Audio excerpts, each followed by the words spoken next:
watch showed it was still 102 minutes until our moment arrived. I set down the binoculars and lay back, looking up at the countless stars in the dark sky. We had chosen the night of the new moon for a reason. Everything we prepared for tonight was intentional, and we were just 101 minutes away from putting our plan into action. We had done all we could and thought of everything possible. Even though we would be outnumbered and outmatched, we were as ready as we could be for what lay ahead. We understood the challenges ahead. Our plan relied on many things happening perfectly to succeed. Also, we knew the world didn't stop while we had been out of touch for over 3 days, but we were unaware of what had changed. Many people in Mexico and the United States were working to stop us, while a smaller group was still committed to helping us. Without communication, we had no way of knowing what had changed during those past 3 days, or what awaited us. So we held on to our plan and hoped for the best. The size of our challenge was more than just winning a fight and freeing the hostages. If we managed to rescue them without anyone getting hurt, we still had to get them safely out of Mexico and into Texas, likely while being chased. Did I mention the chances of success were slim? But chances didn't really matter. We had learned that Caitlin's new owner wanted to keep her for himself, sharing her with others until she was no longer useful and then selling her elsewhere. To him, she was just another woman he had taken. My children, ages 8 and 10, had also been taken by strangers, and what we discovered about their new owners made it clear their situation would be far worse. The $10 million ransom they were asking for their release was just a cover. The group had already profited from taking all 3 of them. They wanted me to pay the ransom while hoping to find me to claim a prize for taking my life. I played along, hoping to gain time to rescue them. I would pay much more than $10 million for their safety. So it is what it is. Right now, lying on this ridge in light camouflage, I felt cold. The temperature had been colder in some mountain areas we passed. We had been climbing, descending, and walking using the little natural light from the stars and the faint crescent moon, or our night vision glasses based on where we were. Moving as we were, focused and alert, the chill of the night wasn't too much of an issue. Tonight felt different. Even at this height, the high desert cools down quickly when the sun sets, just as it warms up with the sunrise. On the first night of our journey, we crossed the Rio Bravo del Norte, also known as the Rio Grande, into Mexico just after dark at a quiet river crossing south of Redford. We followed the Nogal River when we could, but sometimes we had to move cross-country when the river took a sharp turn, meeting it again 10 miles later. The highlands were mostly empty, rocky, and uneven. The valley floors were sandy and rocky too, but they had some plants. It was easier to travel quickly on the flat areas, but we had to be careful not to walk into someone and give away our mission, so we moved slowly no matter the terrain. Our first campsite was under a rocky ledge near the start of the Nogal River, south of Portero del Llano. The first light appeared on the horizon as we walked the last few steps in the shallows, avoiding some small traps along the banks. They were there to warn us if anyone approached while we rested. There was also a low mesh fence in front of our shelter, and the traps along with the fence meant we didn't need to take turns keeping watch. This was important since we really needed our rest. Our kind helpers had left food, water, and blankets against the back wall of the shelter. It was only a short walk to the water, so we cleaned up after eating, but we put on the same clothes again. We made our beds in the sand under the rock ledge and fell into a deep sleep. It was the best sleep I had since my family was taken from me. On the second night, we covered nearly 30 miles, and we were again very tired from all the ups and downs. We spent the day in a small canyon north of Chillicothe, hidden behind thick bushes and prickly pear around 2 large mesquite trees. Our cozy camp was grassy, and the trees provided some shade for our fenced sleeping area. A small spring flowed at the base of the rock wall, so we washed our clothes and cleaned up twice, once before bed and again before putting on our clean clothes. On the third night, we had to travel 25 miles and less than 5 miles tonight. If those distances seem small, remember that the part of the Chihuahuan Desert we were crossing is in the Altiplano Mexicano, the central highlands of northern and central Mexico. Most of our route was between 4,000 and 6,000 feet above sea level, but some mountains in the Altiplano rise over 11,000 feet. Thankfully, none were along our path. We carefully avoided all mountains, even the small ones, but the paths we chose were still higher than Denver, known as the Mile High City, which meant the air was thin. The high ground, rocky paths, steep climbs, and descents, along with the need to travel at night under the fading moon, made it hard to bring enough food, water, and gear for our task. Luckily, our friend Carlos, also known as El Chaparral, managed to get some helpers to hide food and water at 3 secret spots. Although the distance from the Texas border to our destination wasn't very far in a straight line, we had to stay out of sight of people in villages and on ranches, while also avoiding highways, dirt roads, canyons, rivers, and dangerous paths. These factors made our journey longer and tougher. In my group were 2 brothers, Clay and Claude Edwards, along with me, Robert Roy McGregor. I often go by Rob, but lately my former wife has started calling me RR. Clay and Claude run Ultimate Solutions, a security company that I helped start, which once provided protection for me and my family. They would have joined anyway because we are close friends and they care for my family, but they felt the weight of their team's failure to stop a kidnapping. On top of that, 2 of their close friends had been harmed by a new staff member, Miroslav Popovich, making this mission very personal for them. If we were lucky, a few others from Ultimate Solutions would join us at the planned time for our operation against the compound. They were coming from the north, while we approached from the southeast. It felt like a long shot, but if we were really lucky, some local tribes and freedom fighters might also join us. However, even the friend trying to make this happen was uncertain about their participation. Having faced oppression since the days of the Spanish, many of these people had become more likely to hide in the Sierra Madre Occidental Mountains than to stand up and fight. Fortunately for us, they had been mistreated and forced to work by cartels for years, and there were whispers that some warriors from nearby tribes were getting ready to resist their latest oppressors. They were said to be eager to fight, but they lacked enough weapons. We hoped that was the only thing they were missing, since Raimundo was willing to provide them weapons under fair conditions. Had he helped them? Would they be willing to join us? We had no way of knowing. More likely, it would be a small group of us against a much larger number of gang members, around 45 or 50. It has to be done. My family is held captive in that place, and their future looks grim if we don't succeed. They say your life flashes before your eyes just before you die. Maybe it's my time, because tonight I can't hold back my memories. On the other hand, the countless colors of the Milky Way on this first night of the new moon are mesmerizing. Maybe the stars are what's making me lost in thought, not my possible end. I am not afraid of dying. I worry about leaving this world before my daughter Grace, my son Logan, and my ex-wife Caitlin are safe from the dangerous group that took them. The watch says there are only 88 minutes until H hour. If I need to take action, it must be now. I lean back against a rock, gaze at the colorful sky, and let my thoughts wander. My family's return after 5 years changed everything. From the moment they stepped out of Caitlin's silver SUV and came toward me, my quiet life began to shift. They eagerly joined me on trips to the beautiful but quiet areas of Big Bend and the Davis Mountains. They stood by me during tough times and got along well with my friends. They were wonderful companions. After spending 5 years trying to move on from Caitlin and forgetting the kids who I felt chose someone else over me, years spent chasing wealth while feeling numb to avoid pain, their return a little over a year ago startled and scared me. They had the power to bring happiness back into my life, or to tear it all down.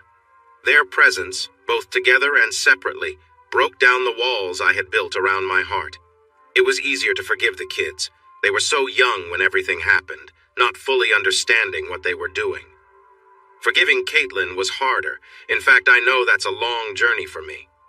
Yet, lying here on this cool ridge in the Chihuahuan Desert, surrounded by rocks and prickly plants, under skies that are unique in North America, I realize that Caitlin holds a special place in my heart, no matter how hard I try to keep it safe.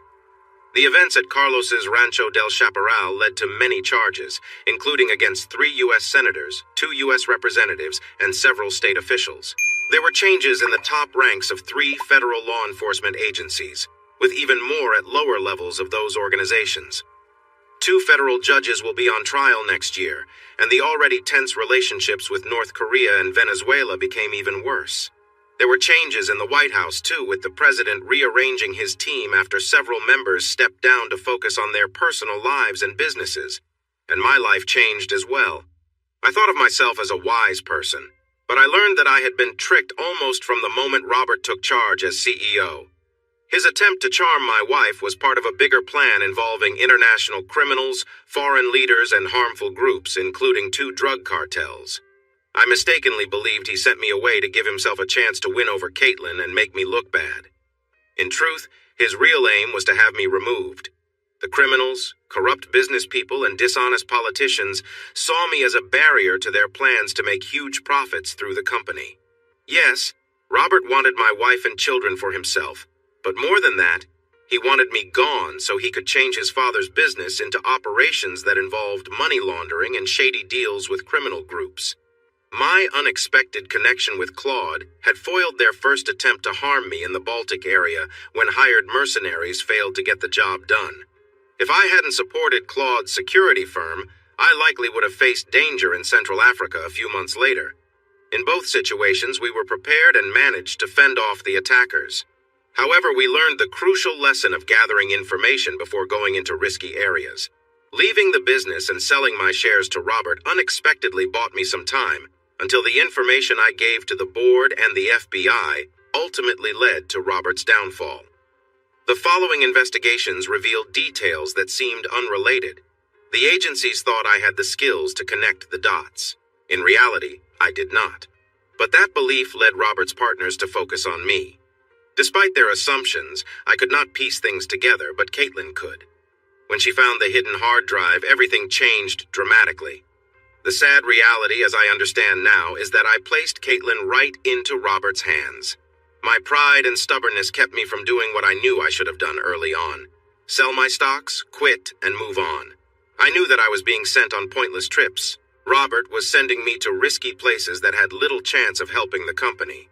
I was aware that his plans to meet with dangerous groups and corrupt organizations could either get me in serious trouble or caught by the authorities. But I kept going. This was my company. I had worked hard to help it grow from a small local business to an international player in oil and gas production. I wasn't going to let the owner's unwise son ruin everything I had built. Then, everything fell apart. I lost my family because of him. Looking back, telling Caitlin to toughen up because she wanted me to take this job with all the travel probably didn't help. Telling her that it wasn't her looks that attracted attention only made her more determined. She knew better. My warnings about how his advances were meant to embarrass me only made things worse. Caitlin was 24, but she was very innocent and had been sheltered. I was 26, but I had already seen a lot of the world and had become quite cynical. We viewed life and people in very different ways. I realize that now, but I didn't at the time. The 6 days since they were taken by armed men outside the school in Fort Davis have opened my eyes. In the harsh light of reality, it's clear to see my mistakes and how they led us here. Will I ever see her again? Can I tell her that I can forgive her mistakes if she forgives my pride? It's unlikely. I might never have that chance. Even worse, she could already be gone along with Grace and Doss. How can I live with that? We spent last night in a secret cave near the river, where the Rio Conchos flows through the mountains northeast of El Granero, a large lake that helps grow food crops and cash crops like opium poppies. It's a dangerous place. The regions of Sonora and Chihuahua are under the control of the Sinaloa cartel, which took over Chihuahua after a long and violent struggle with the Juarez cartel, a group known for its harsh rule. To the south and east, the Escamilla cartel still holds power, but the remote areas of southeastern Chihuahua haven't caught the Sinaloans' attention. Their focus is mainly on the more populated regions to the north and west, especially in Sonora. In this less populated area between the Sinaloa and Escamilla cartels, some members of the defeated Juarez cartel have joined forces with unhappy members of the Escamilla cartel. They have quietly taken part in the actions happening here, far from the busier locations near Ciudad Juarez, El Paso, New Mexico, Arizona, and California, and they are growing in strength. Raimundo Escamilla kept his word to lead his cartel away from its most harmful activities, including the production and distribution of dangerous drugs, the trafficking of young people, kidnapping for money, and assassinations. Most of his followers were not concerned about these changes because they were earning more than ever. They acted as business people, providing what their customers wanted. The illegality of their actions in the United States was a minor detail. When demand exceeds supply, profits rise. Their profits came mainly from two sources: supplying Americans with various illegal drugs they were willing to pay highly for, and smuggling frightened refugees from Central America and Mexico into the United States, where they hoped for jobs, wealth, and safety from gangs and cartels. For many refugees, reality did not meet their expectations. After walking long distances to reach the border, they often faced being turned away. With no other options, they paid their guides to take them far enough into the country to avoid the U.S. Border Patrol, known as La Migre. Some people were taken to the cities they wanted to reach, but many others were taken farther away and left far from their desired locations. Many of the women found jobs as housekeepers in homes, businesses, and hotels, or worked as waiters and cooks in restaurants and food trucks.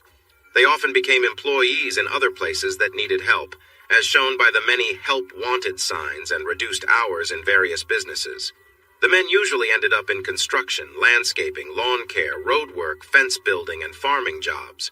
Those with more skills or education, whether male or female, had different options available to them. Some young women, whether willingly or not, found themselves in tough situations. Raimundo, even when he was not in charge of the cartel, invested their earnings in legitimate businesses that brought in surprising profits and created well-paying jobs for people in Mexico.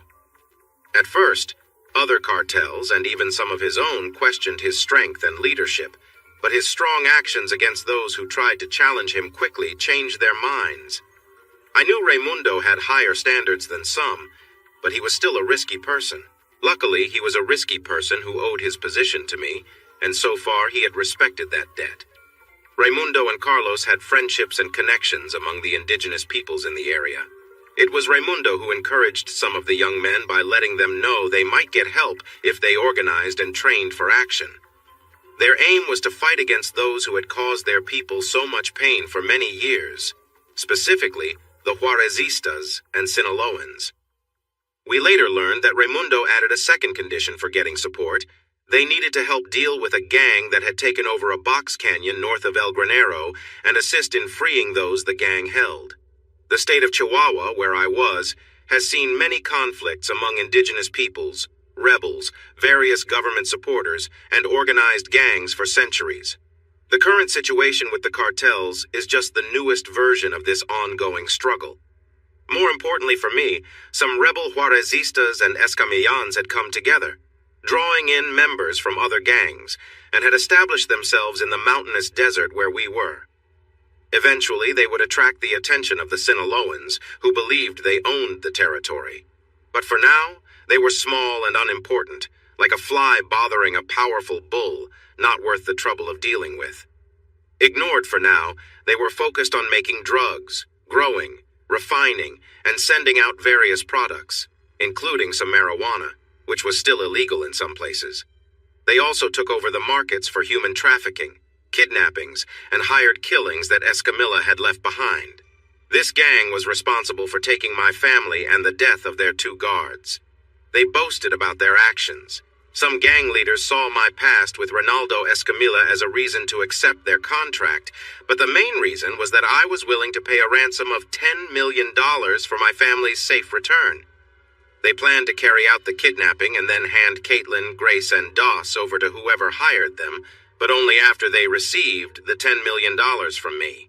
After that, they intended to ambush me and eliminate me to finish their task. The kidnapping at Fort Davis Elementary was well planned and executed. The local police were preoccupied with reports about threats at the school, and then they found the bodies of the security guards in their vehicle, who had been attacked. Hours passed before anyone noticed that a mother and her two children had been taken. By the time they understood what had happened, it was too late. The gang had crossed into Ojinaga and vanished into the desert. The FBI arrived in Fort Davis along with media from across the state and nation. The chaos set back the search for my family even more, and the sheriff could only apologize when Rob returned from South Dakota. Rob quickly contacted Mundo, who found out who was behind the kidnapping and why. The reasons included a new reward offered for Caitlin and the children, a bounty on Rob, and the chance to get back at the person responsible for Ronaldo Escamilla's death. The source of the bounty on the dark web was uncertain. It could have come from a rogue government, a terrorist group, or wealthy individuals facing jail time. Mundo assured Rob that no Mexican cartel was involved, but Rob remained unsure, believing there was some connection. He did trust the rumors that the contract was taken by a group led by Ronaldo's former associates who had separated from the Escamilla cartel after a takeover. The rumors suggested it was revenge for the attack on their leader, but Rob thought it was more about money. The U.S. and Mexican governments issued serious warnings and threats, but when diplomats got involved, any help for a cross-border operation would take months if it ever came through. The DEA and Mexican police offered their assistance, but I was hesitant to accept their help. Too many agents assigned to stop the flow of drugs had been influenced by the large amounts of money offered to them. If we were going to succeed, it would have to be through the brothers, myself, and a few trusted members of the security team. We were heading deep into Mexico, an area controlled by organized groups that were well armed. Many of these groups included former police and National Guard members. It was a challenging mission. Bringing our own equipment would be like starting a battle, so we couldn't do that. We were relying on Raimundo and Carlos to provide us with gear at our next stopping point. They had promised to help, but it had already been 3 days since we last heard from them. Raimundo clearly stated he wouldn't send any men. He and the local groups had a shaky agreement to avoid each other's areas. He promised us weapons, but we wondered if our allies would also be ready, especially since we had found military-grade gear when we arrived the day before. Without communication tools, which we worried might be listened to by advanced technology, we were in the dark and had to trust the plan we made before leaving. All we could do was wait. Thinking too much about it was stressing me, so I tried to clear my mind and recall some happier times. Despite her earlier playful comments to the group, once we entered Carlos's secure shelter, Caitlin was all business. "Sit down and let me check your shirt," she instructed as soon as we were alone. Luckily, the shirt was loose and came off easily. She looked at my wounds, then scolded me. "You reopened your wounds. What were you doing, running around with a big gun and firing at helicopters with only one arm? There are many trained men here who can help us. Why do you have to act like a hero?" I sat quietly with my head down. She didn't expect an answer. She was just worried, like a concerned friend. I finally tried to look sorry and raised my eyes to meet hers. She wasn't convinced and still looked upset. As the excitement faded and pain set in, I started questioning my actions too. I realized I might need more help than what Clay could provide, and I knew Dr. Wang would not be happy. Still, I was not looking forward to returning to the hospital. Caitlin typed a message on her phone, took close-up pictures of my wounds, and sent a text to someone. After putting her phone down, she looked at me with a serious expression for a moment before bursting into tears and hugging me tightly. I held her close with my right arm, trying to ignore the pain in my ribs as she hugged me tightly and cried hard. Dr. Wang called back, making it clear I needed treatment right away.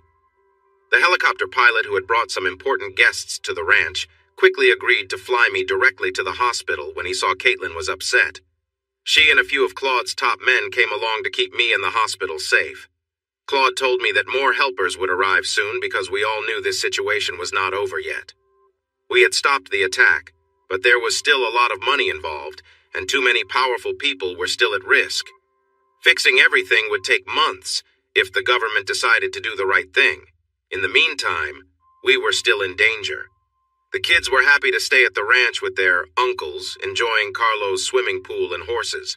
But after 2 days, they insisted on seeing their mom and dad. When they arrived in an armored vehicle with security cars following, it felt like a visit from a royal family. The hospital staff treated them with great respect, too. The kids were so good and just wanted to see their parents, not noticing the special attention they were getting. After treating my wounds with more staples and stitches, Dr. Wang scolded me for a bit. When he was done and I looked sufficiently sorry, he told the medical staff to bring in a rollaway bed for Caitlin so she could keep an eye on me all the time. For the next 8 hours, she didn't have much to do because they gave me medication and I fell asleep. When I woke up, I was hungry but still in pain. She fed me and gave me more medicine, and then I went back to sleep. The doctors made their rounds at 5 in the morning, waking me up. I realized I really needed coffee and breakfast. Caitlin ordered 2 hospital breakfasts, but asked one of our security guards to get some better coffee. He happily agreed, knowing the hospital coffee was not good. He returned with a box filled with good coffee, bringing 2 cups for Caitlin and me. We thanked him a lot, and he expressed his appreciation for letting him go get it. Claude came by at 9 to give us an update, and it was quite shocking. It turned out the president was very upset about several issues. This included the clear misrepresentation in his briefing about what happened in the Texas Alps. He was not fully informed about the air attack on the former Attorney General and Secretary of State and the following attack on Carlos's ranch. The FBI and CIA also failed to conduct a proper investigation into those events. He was irritated by the FBI agent and CIA case officer who were working for private clients without the agencies knowing. But what really upset him was the involvement of U.S. senators and representatives in plans that bypassed sanctions against North Korea and Venezuela. Their ties to terror groups and drug cartels were troubling, but their approval of attacks on American citizens was what truly angered him. There were consequences for those involved. People had lost their jobs, investigations were ongoing, congressional hearings were planned, and resignations were demanded. The strength of the U.S. government was on full display, but Rob knew some of the people would find a way to protect themselves, and the real issue would only be managed, not solved. Now, lying on a mountain ridge in Mexico almost a year later, he no longer puzzled over what was for show and what was real. It was clear that some powerful and spiteful people had managed to stay in their positions and were still working behind the scenes. Back then, lying in a hospital bed and hearing updates about actions being taken was quite reassuring. Caitlin had been upset with him for not letting the trained soldiers do their job, but he planned to leave everything to the proper authorities. There was no benefit in getting more involved. Caitlin was a caring and kind roommate. For 4 days, she slept on a small bed without complaining. She only left to eat with the kids, get cleaned up, and change her clothes. The nurses liked her so much that they gave her a locker and a key for their dressing room. As he healed and grew more eager to recover, the nurses appreciated Caitlin even more. She had a calming presence. She stayed close, checked on his wounds, listened carefully to the doctor, and asked questions when she needed to understand better. They spent hours talking, and during that time they reconnected and deepened their understanding of each other. As he got better and was able to handle physical therapy, Caitlin became less anxious and more playful. Little by little, the woman he fell in love with began to shine through. Unexpectedly, on the 5th day of his stay, she left at noon with her friend Clay and a group of security personnel. I turned on the TV and flipped through the news and sports channels. I felt bored and a bit lonely, and nothing I saw caught my interest, so I decided to take a nap. She didn't come back to the room until almost 6. I had heard her cheerful voice talking with the nurses about 30 minutes earlier. After some noise from their station, it got quiet, but she still didn't come in as I thought she would. Then Clay peeked into the room, gave me a wink, and said, "Be careful, my friend," before leaving with a chuckle. I wondered why he said that since there were so many people around for security. I knew the nurses had given her a locker to use and guessed she had gone there after I heard her voice fade. About half an hour later, I heard some cheerful sounds from the nurses and their playful comments. "No man can resist that. You've got him now." I almost laughed when she walked in, but her appearance surprised me. She really knew how to make an impression. Her hair flowed down in soft curls onto her shoulders. She wore smoky eyeshadow and mascara that made her blue-green eyes even more captivating. She had on strappy yellow sandals that drew attention to her slim ankles and legs. The bracelets on her wrists highlighted her graceful arms. The yellow mini dress she wore was eye-catching too. It was made of lace over a lighter layer, and it showed her back and shoulders. The dress hugged her figure nicely, with lace that beautifully outlined her shape. She looked amazing, and I was taken aback. She came to my side, leaned down, and gave me a quick kiss. "I dressed up a bit because I have dinner plans tonight at 8, but I thought we should have the important talk you've been avoiding before he picks me up." When I continued to stare without saying anything, she put her hand on her hip and asked, You remember the talk we need to have, right? I heard some noise in the hallway and shifted my gaze away from her. I noticed 3 nurses peeking in. "I'm over here, Rob," she called out, but I saw her wink at the nurses as I looked back. They hurried off, giggling. Standing just out of my reach with a playful smile on her lips, she looked simply delightful. I reached out my hand, but she took a step back to the armchair, sat down gracefully, and crossed her legs. She leaned forward, looking at me with a playful smile, and asked, "Cat got your tongue, RRR?" Trying to regain control and stall for time, I asked, "What conversation are you talking about, Caitlin?" She rolled her eyes and replied, "You know, the one where you decide if I'm part of your life or if I need to find another way." "That should be an easy talk," I said, confused. "I already told you I still love you. I moved you and the kids into my house when you needed help. We spend our days together. What more do you want from me?" I asked. She dramatically uncrossed her legs, giving me a glance up her yellow dress. If I remember right, the day before everything happened, you said we shouldn't be together until you figured things out. Have you figured them out yet?" "Come here," I said softly but firmly, moving over and patting the bed next to me. She shook her head. "No, I want you to make your decision without any distractions." I chuckled, and she looked a bit annoyed, so I explained. "It's a bit late for that. You walk in here looking amazing in that dress, teasing me, and then say you don't want distractions? Come on, why not wear something comfy instead?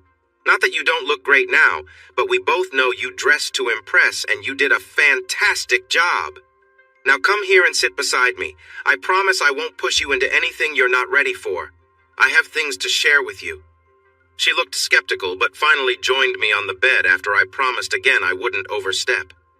Once she settled in, resting her head on my arm, I kept my eyes on the ceiling. I knew if I looked at her, I might show too much. "I'm not going back to the pain of past decisions or the long time we spent apart. Let's start from when you first drove up my road. When you stepped out of your car, all the memories of hurt came rushing back. I never thought I would see you again, but there you were with my kids.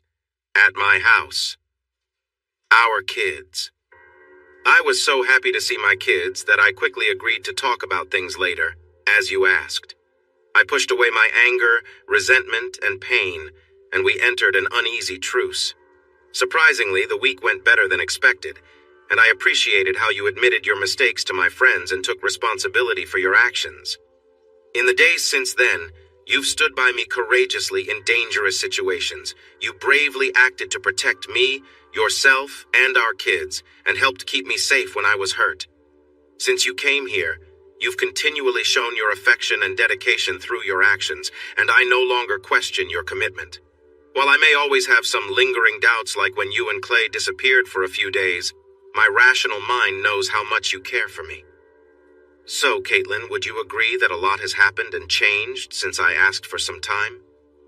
"Yes, I would," she replied softly, moving a little closer. "Then I have a suggestion. Let's get me back home. You move into my room to help me recover. We show the kids all the things we promised, and we'll see where this new path takes us."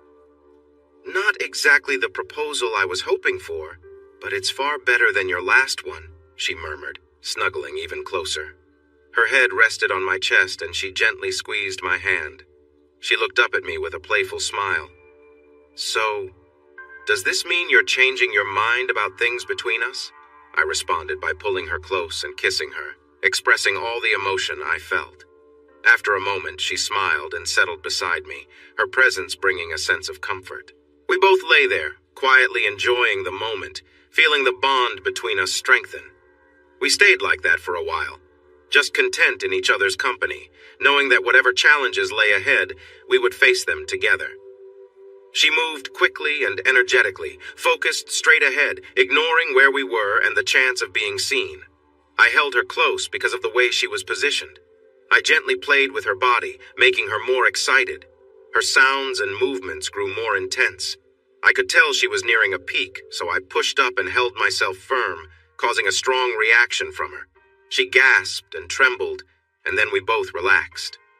I thought I heard cheering from far away, but it was probably just my heart racing. She lay on me for a moment before shifting to my side. "I hope I didn't hurt you. Dr. Wang will be so mad if I did." I told her I felt great.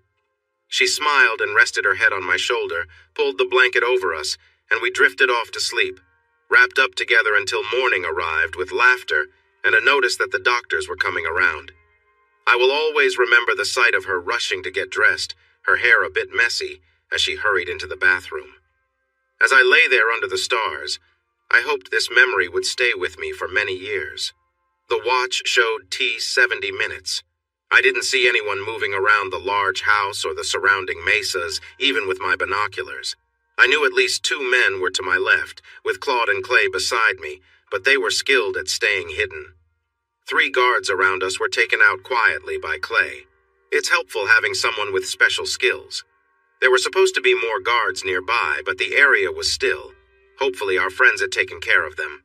I felt a brief moment of hope, but pushed it away to focus on the stars. During my second week back at the mountain lair, we finally got to go stargazing at the nearby observatory.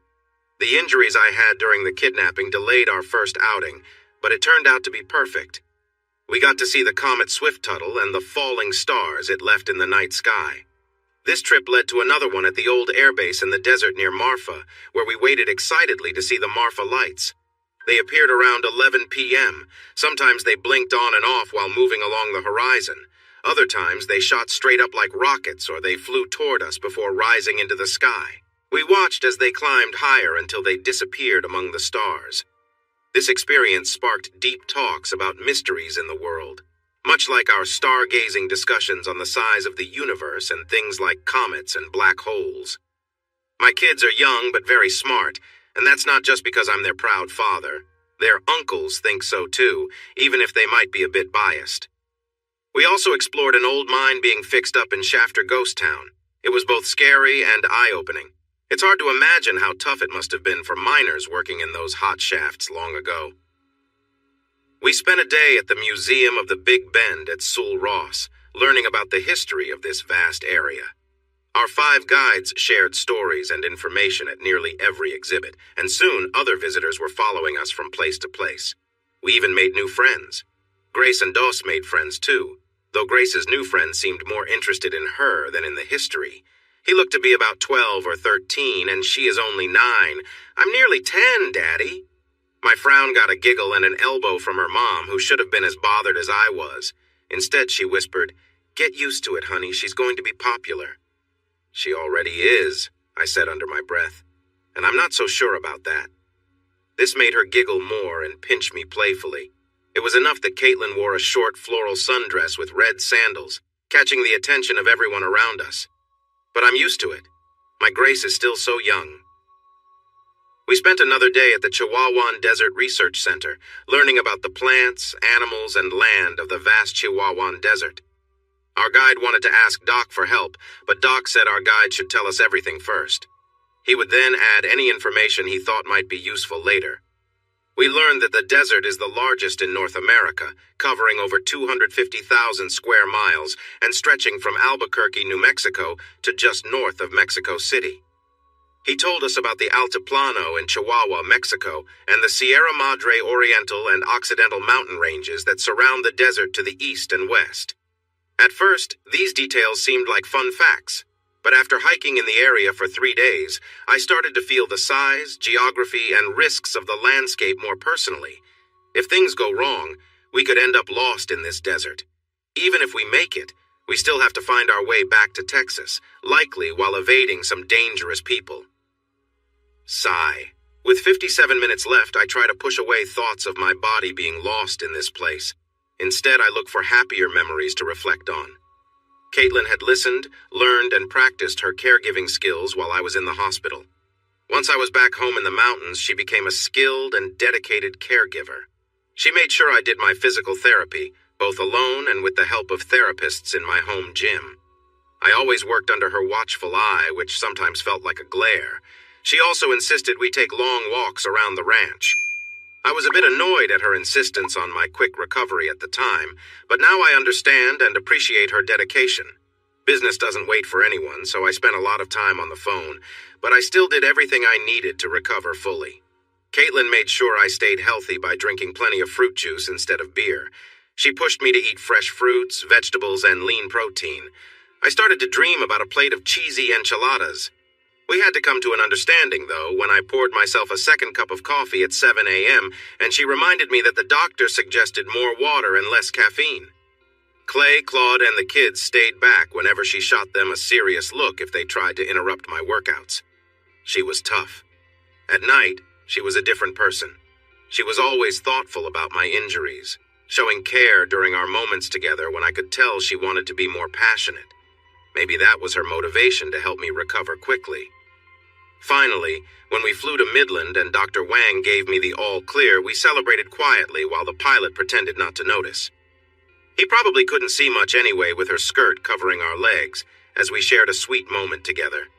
She got off quickly, but she promised tonight would be special. Once in bed, she climbed on top as usual, but then wrapped her legs around me, rolled us over, and said, "Your turn on top, and you better make this worth it after all I've done to get us here." She wasn't happy when I laughed and broke free, but she was cheering me on a little later when I returned to her side and kissed her. Despite my challenges, I tried my best to show her a good time. I don't know about being the best, but I had to cover her mouth with a pillow to keep the noise down. If I hadn't been worried about the cameras around us, I might have taken her somewhere else for more fun. But I think I did all right, or so she said when I finally gave her a moment to breathe after a while. Early the next morning, we left the room with our arms around each other, headed to get some coffee. Clay and Claude were waiting outside our door with some wires and gear. We both looked confused, and Caitlin asked, "What is all that?" "Don't worry about it, little buddy," Clay replied. He held up a box labeled Ultra-High Definition Miniature Camera. They smiled at her and started toward our bedroom door. I was trying not to laugh when Caitlin stopped them, cutting them off from the door and saying, "Oh, no, you're not," in a strong, confident voice. She went inside, locked the door, and then came out through another entrance down the hall. "Tomorrow I'm putting in deadbolts. No more sneaking around." The three of us burst out laughing at her hands on her hips, looking determined. Once Clay calmed down, he said, "Then we'll have to move the kids' rooms to another floor. They might be traumatized by your antics." She blushed a little before protesting, "You're joking. I wasn't loud at all." She said this firmly but gave me a questioning glance. We couldn't help but laugh again, and she turned a lovely shade of pink. With her head held high and her posture strong, she took my arm and pulled me toward the stairs. "Come on, I need coffee and to get away from these mean boys." She sounded very young, and we all burst out laughing again. She strutted away, head held high with a little sway in her walk. Just before she disappeared down the stairs, she waved at us, and we shared another laugh.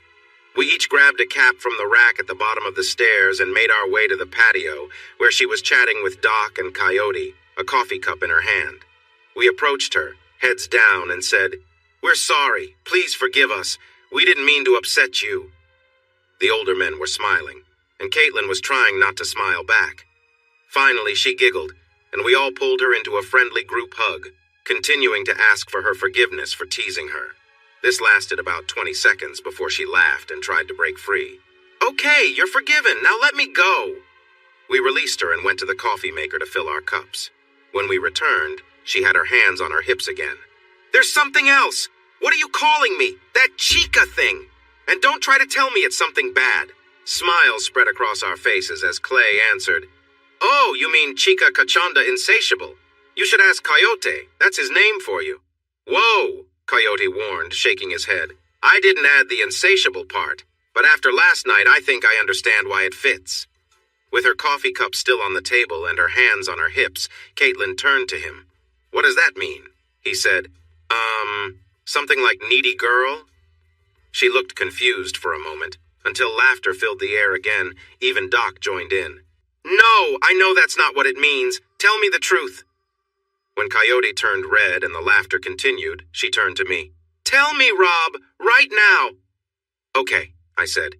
"Your Humano name reflects your essence. For instance, they called me Solitario when I was living alone, and Grace is La Mariquita because she moves around like a ladybug.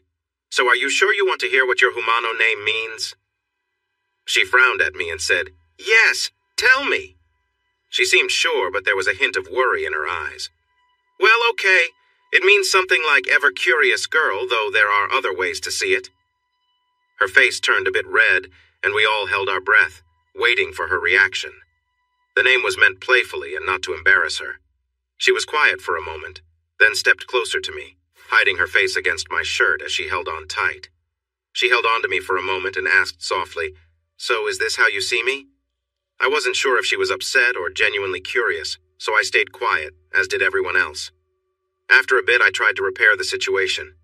We could change it to brave girl or warrior woman to honor your courage in battle or... No, she replied softly. The original is probably best. Her answer confused me. Was she disappointed, upset, or something else? I lifted her chin to see her face and noticed her bright green eyes sparkling with mischief and a playful smile. Suddenly she turned around, playfully nudging against me, and addressed the others. "All right, I accept that. I am who I am, and I'm proud of it. Since you gave me that name for my true self, I expect the early morning teasing to stop. You know how it is. I can be quite the handful." Coyote jumped in. "Caitlin, that doesn't mean handful. You're anything but. In fact..." "Not so fast," she said, shaking her finger at him. "Chica means girl, Kachanda means spirited, and insatiable means never satisfied, right? So you could say I'm a playful spirit. I can't argue with that as long as everyone knows I'm Rob's playful spirit and no one else's." With that, she playfully nudged me again and said, "Right, Rob?" I smiled, kissed the top of her head, and responded, "Absolutely true, dear.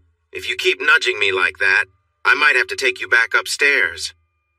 "You don't seem to grasp what a threat means, Robbie. You're supposed to scare me, not make me smile." She was so charming that morning. I hope that in a few mornings she'll be back in my lap, enjoying coffee on the patio.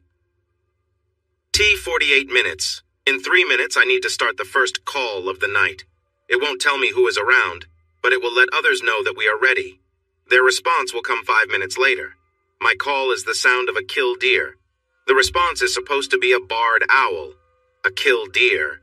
Yes, I used to hear them all the time on our farm when I was a kid. I practiced mimicking them until my dad said he couldn't tell the difference, though he also admitted it wasn't the most useful skill. But tonight, it would serve a purpose. Killdeers are active at night, and I'd already heard a few calls. A call right on time would be recognized as mine. I sat on the ground with my legs crossed, put my hands together, and let out a loud call. Nothing but silence.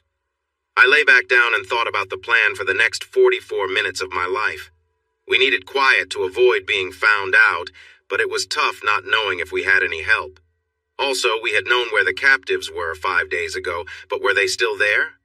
Our informant told us they were kept in a rocky basement at the back of the house. But could we trust him? Had they been moved? Was Caitlin in danger right now? Would we be creeping down the cliff into a trap? Would our support hit the right targets when needed? Would I be ready when those things happened? There were so many ways this could go wrong, and we were relying on a plan that was already 3 days old and maybe outdated. Well, a person has to do what a person has to do. We could think and worry, but it needed to be done. Exactly 40 minutes before the plan, a barred owl called from a nearby ridge, and I let out a breath I didn't know I was holding. Thank goodness! At least we had some help. It was still early, but adrenaline pumped through me. I had tried to calm myself to let time pass, but now my senses were alert and sharp. I could hear, see, and smell the night creatures around me, even if it was just a few small animals like some mice and a harmless snake. I lay flat and used my binoculars to scan the top of the mesa, the valley below, and the house. Everything seemed still. Or was it? I focused my night vision on the valley floor along the small creek and noticed something moving. A deer? A coyote? A bird? No, it looked like a person. Then I saw more shadows moving. This might be a large group of local people joining our cause after all. There are nearly 100,000 of them in Chihuahua, and they certainly had reasons to fight. The kidnapping of my family and the plans to sell them made the news and caused outrage in the U.S. But in places like this, that story had been told countless times in the homes of local families. It had become so common that the media hardly noted it. Maybe it was also because those who tried to expose these abuses faced serious danger. Many others had been taken and forced into hard work, but that went mostly unreported, and the silence was not just about fear. Money speaks louder than people's rights to those in power on both sides of the Rio Bravo del Norte. Los Indios had good reasons, but they had mostly stayed quiet before. Instead of fighting back against the cartels and their government supporters, they moved deeper into the mountains and valleys of the Sierra Madre Occidental. Now that they were organizing and preparing to fight, it signaled a big change. If they were here ready to engage, it was even more significant. So who was behind this? Carlos, with family in the area and friends in the tribes. Did Raimundo make some sort of arrangement? Oh, never mind, we could certainly use their help. 18 minutes and counting. I focused on the valley below, but I felt aware of everything around me. Suddenly, I sensed something behind me. I quietly took out my knife.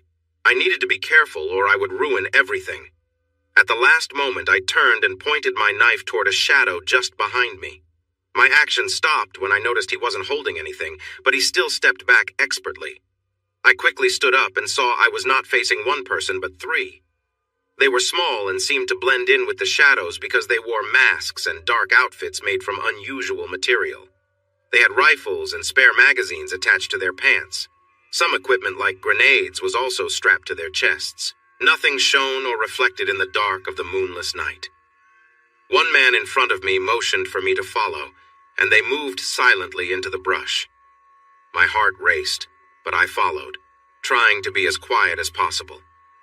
I grew up in the countryside and thought of myself as skilled in the woods, but I felt noisy and awkward compared to them. When we reached a dry creek bed, they paused with open hands facing me. I kept my distance, but the leader signaled me closer. When we were just a breath apart, he whispered in broken English with a Spanish accent. "We are friends of Carlos. They have listening devices and sensors around here and in the valley. I'm unsure if they are still working. The shadows you saw are a mix of men from the tribes. They know where the sensors are and are headed toward the house. We came to update you. Others went to check on your two friends nearby. The 10 Americans across the way came here with us. We will help you get to the valley floor unseen. Carlos wanted to tell you that the plan has changed. Instead of just a few Americans, there are now more than 30 of us, and your friend Raimundo made sure we are well covered and ready. The timing is the same, but when the explosions go off, we will gather at the back of the house ready to go in. The main attack will look like it's coming from the front, but our team will be on 3 sides. As you planned, a small group will enter through the back of the house to rescue your family from the prison where they are kept." I stopped him and asked, "Are you sure that's where they are?" I couldn't see his face, but his eyes showed he was smiling. "Yes, we have someone inside. The children are fine. Your wife is, not well, but she can travel. Do you know who has been harming her?" "Yes, I will tell you now, but we need to hurry. The European man who took her is the main one responsible, but the boss has also harmed her. Now we must go. Is it wrong to hope for their safe return?" I did as we followed the dry stream bed toward the valley and quietly moved along the hills to the back of the house. The men I follow are slim and quick, moving lightly as if they are very young. I feel almost invisible in my dark clothes, but my indigenous guides blend in perfectly with the night. We found 2 disabled infrared sensors and a sound detector, indicating that others had been here before us. We did not meet the brothers and their guides. I figured they were getting ready to attack the left side after the explosions, while we remained at the right. 3 minutes left. Still no sounds or lights. Then suddenly, there were. A larger shape and 2 smaller ones appeared from the back door. Leaving it open, they hurried to our group leader, who pulled them behind some large rocks where we were hiding. The door stayed open, and I heard the larger shape, a woman, say she took care of the guard at the door, but there was another one in the hallway and 2 by the prison. 1 minute and counting. As the dim green glow on the watch ticked down, I grew more anxious. It no longer felt hopeless. We actually had a chance with 30 allies, but everything could go wrong quickly, and finding the bodies of Caitlin, Grace, and Logan is not why we came. With 20 seconds left, the woman whispered to me in very good English. "They are safe in the rocky prison, but you will need to help your wife out. They have all suffered, but your children can walk and run. Your wife cannot." I nodded and prayed again for the chance to confront Miroslav, the traitor, the boss, and anyone else who harmed Caitlin and the children. While I was distracted by the woman, I didn't notice anything else, but I saw out of the corner of my eye the indigenous men dropping to their knees to protect the children. The sky lit up with a loud sound, and rubble struck the rock wall behind us. Some men moved from behind a large boulder toward the house, ready with their rifles. I kept my AR on my shoulder, took out my shotgun, and moved forward. The fights inside would be close, so the 9 rounds in each shell would stop whatever I hit without causing too much spread. The first man burst through the door, dropped to one knee, and fired 2 shots. The next 2 men stood over him and also fired as others rushed into the hallway from different rooms. I was 4th. I turned left and ran quickly down the hallway towards the rock room behind the main house. Knowing the way, just before I reached the ramp down, I held the shotgun with both hands, dove, and slid on the smooth concrete floor. My speed brought me to the start of the ramp in a flat position, with the shotgun pointing straight ahead. As I reached the top of the ramp, I saw a light shining down on 2 guards kneeling at the bottom near a big door. One guard was looking back at the door, while the other aimed his rifle at the hallway. I shot at the one aiming at me. He fell back. I quickly turned to the second guard, who was turning back toward the hallway. I fired again, and he collapsed. I got up and ran down the ramp, moving the bodies away from the door. I knew they were both no longer a threat. The heavy wooden door was locked. I looked around for a key but didn't want to waste time searching, so I hit the door with the gun and shouted, "Get away from the door! Can you hear me? Get away from the door!" "We hear you! We're all by the back wall!" yelled Doss. I stepped back slightly, aimed the shotgun down to avoid hitting anyone inside, and fired at the lock. The lock broke, but some shots hit the door. I hoped no one was hurt by the shots bouncing. I opened the door, rushed inside, closed it behind me, and took in the scene. My son and daughter were sitting on the floor with their feet tucked under them. Caitlin was between them, holding them close. They couldn't see me in the dark, and I couldn't see them well either. But I heard the kids whimpering. I wanted to comfort them, but we needed to act quickly. Without saying a word, I signaled for them to move to the back corner under the barred window. They quickly followed, with the kids helping their mother. I opened the heavy door just enough to check the hallway. It was empty. I hurried to the window, but saw no one outside. "Can you walk?" I asked Caitlin. "Rob?" she replied, sounding confused. "Yes, it's me, but you all need to listen to me right now. We can celebrate later. Can you walk?" I urged her. She nodded and pushed herself up, using the rock wall for support. I could see the kids wanted to come to me, but I said firmly, "Help your mother and stay behind me." I stepped outside, crouched down, picked up some rifles, and handed one to each kid. "Hold these in your other hand and follow me." We moved up the ramp and down the hall to the back door. "Go out that door and hide behind the big boulder. One of our men will help you. Quick!" I stood guard at the door while the kids helped Caitlin make her way to the line of boulders. A man came from the shadows and assisted them behind the rocks. The noise had shifted to the front of the building. Caitlin and the kids were safe, and I was eager to confront the traitor and the leader who had harmed their mother. I slung the shotgun over my shoulder and took the rifle in hand. I saw several men in casual clothes lying around the hallway and in the rooms. Luckily, there were no bodies in nightwear, and I hoped the surprise had saved our side. There was a spot halfway down the hall where shots were being exchanged between gangsters in a fortified room and our men, although there were only 2 high windows to shoot from.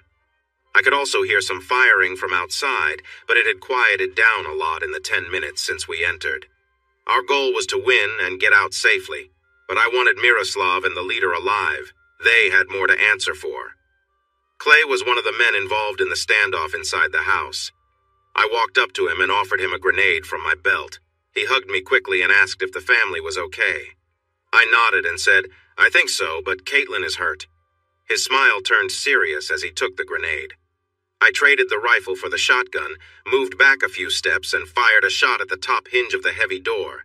It held. I fired again, and this time it gave. I looked at Clay, who nodded.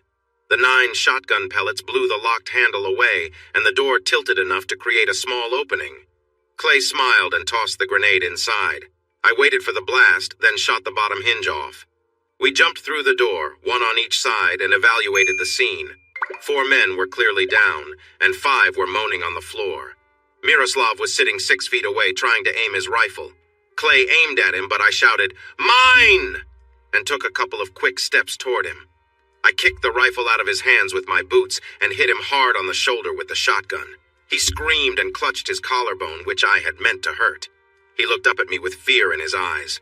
I pulled off my mask and smiled down at him. "You will spend your life wishing you had just done your job."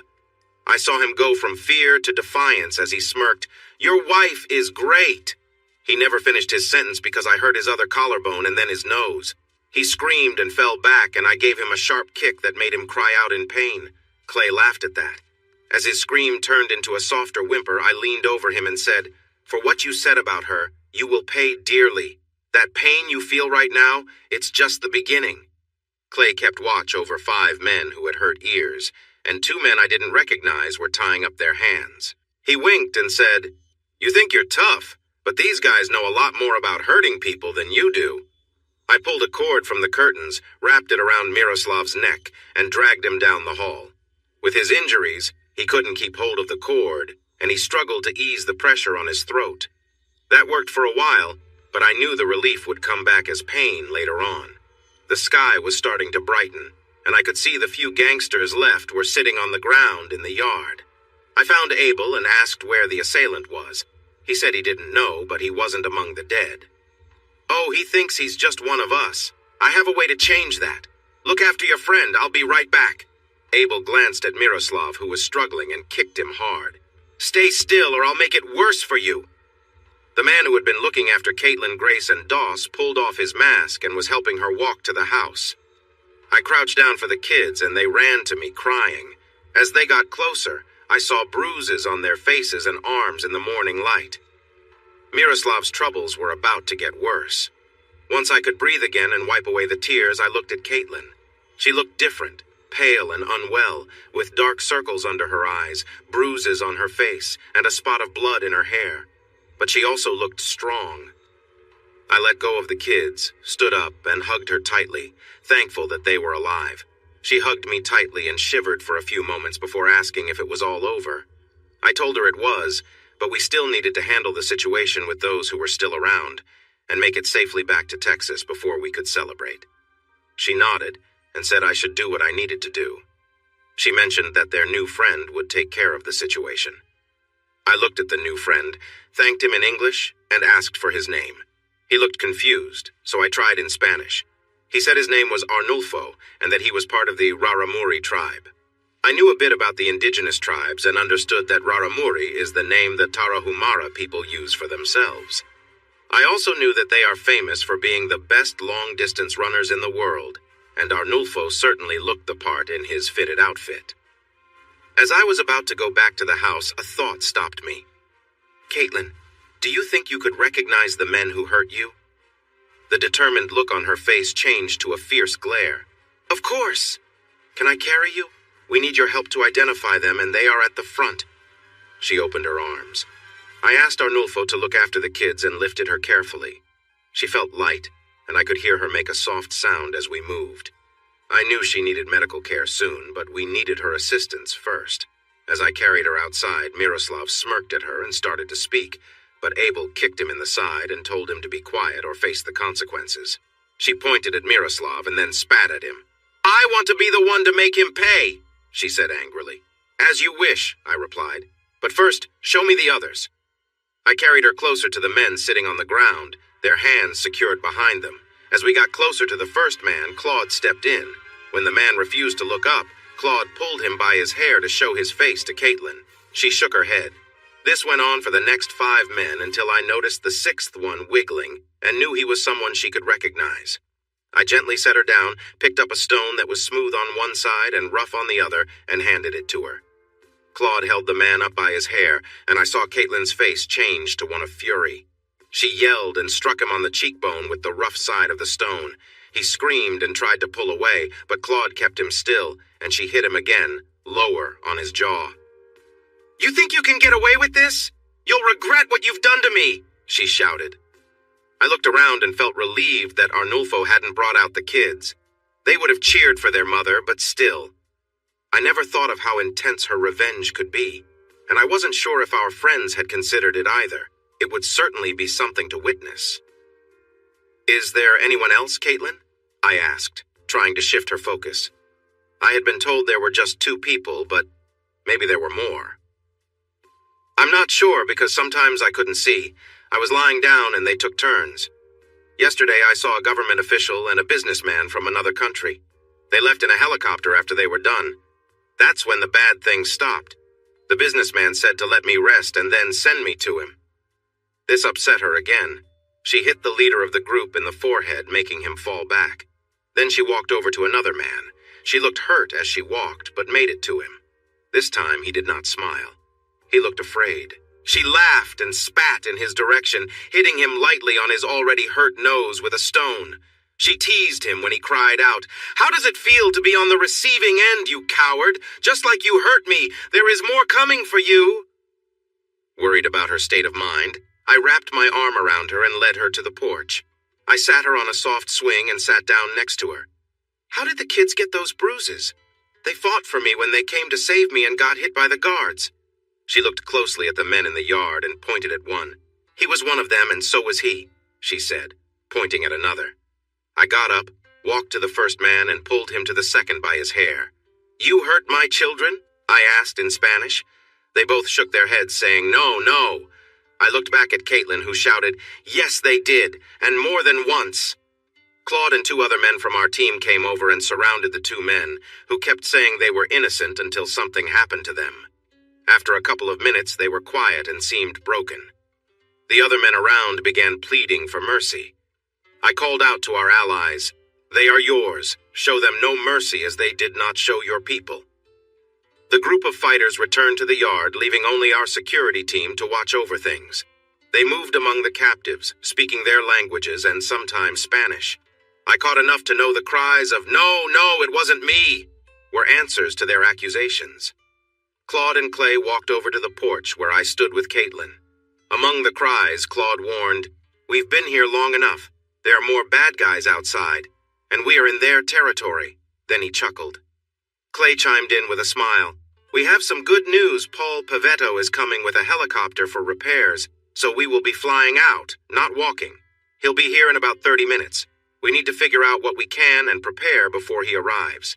Everyone will see and hear his arrival for miles around. Let's see if we can find some proper clothing for your family and get them ready. We will take care of the questioning, but we might need to check some details with Caitlin or the children."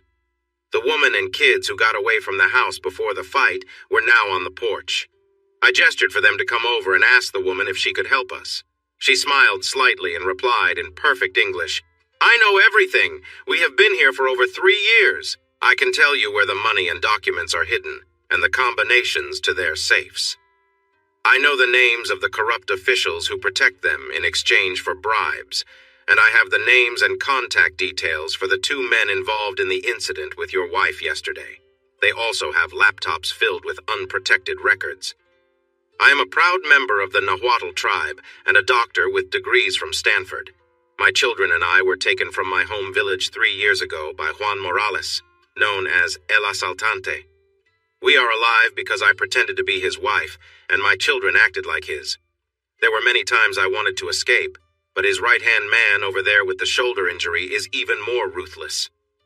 I can tell you about the terrible things I have seen and the names and places of others who have come here before, but you must take my children and me out of this country. The people who survived will find us no matter where we hide in Mexico," Claude replied, looking concerned. "There will be no survivors here, but you're right. There are other gang members still out there. We have space on the helicopter and we will take you with us. Now, show me the laptops, the records, and the money." "No, first I want to help Caitlin, Grace, and Doss get cleaned up and dressed properly. Then I will help you. Everything is in Morales' office. It will be quick and easy to get." Justice was served carefully and without mercy. Each tribe member had lost family and friends to the cartels and viewed these individuals as the enemy, even if they were not the specific ones causing harm. If they kept getting support for their weapons, fought fiercely, and showed no mercy to the survivors of the battles ahead, the cartels would have to either attack them aggressively or try to make a deal. I believed they would fight even harder when the cartel members came into their lands and villages in the mountains, making a deal the better option. Caitlin came back with Arnulfo and Ava, and they headed straight for the shaken remains of El Asaltante and Popovich. The 4 children were missing. A big helicopter arrived just as Caitlin was cleaning Abel's knife with the remains of a shirt. I've heard the saying that a woman's anger is powerful, especially when her children are in danger. But what we saw went beyond those words. Even some strong men turned away in shock. Eva showed her fierce side, lashing out at people connected to those who hurt us.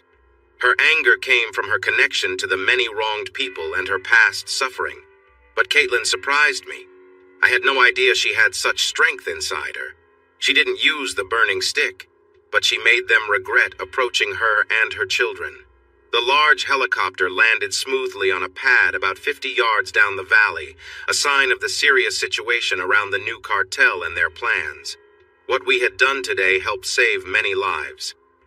As soon as the helicopter landed, Paul Pavetto jumped out and ran to us. We met him on the porch. He shook my hand, looked at the others nearby, and said, "We can carry up to 30 people, but we need to get in the air quickly. We tried to stay low on the ground, but too many people saw us. We can't defend against jet fighters.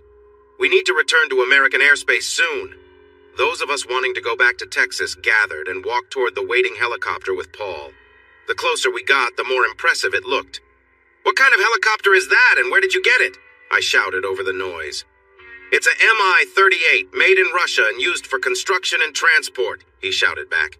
"I'm one of the few Americans who can fly it, and I've done several missions for the owner. He heard about your situation and offered it, but wants to stay anonymous. He doesn't want to get involved with your enemies." "Thanks. I'll respect that, but I think I know who he is. He keeps it north of Van Horn, near El Capitan." "I can neither confirm nor deny," he replied, smiling. "Make sure to thank him. He will have some good business in the future."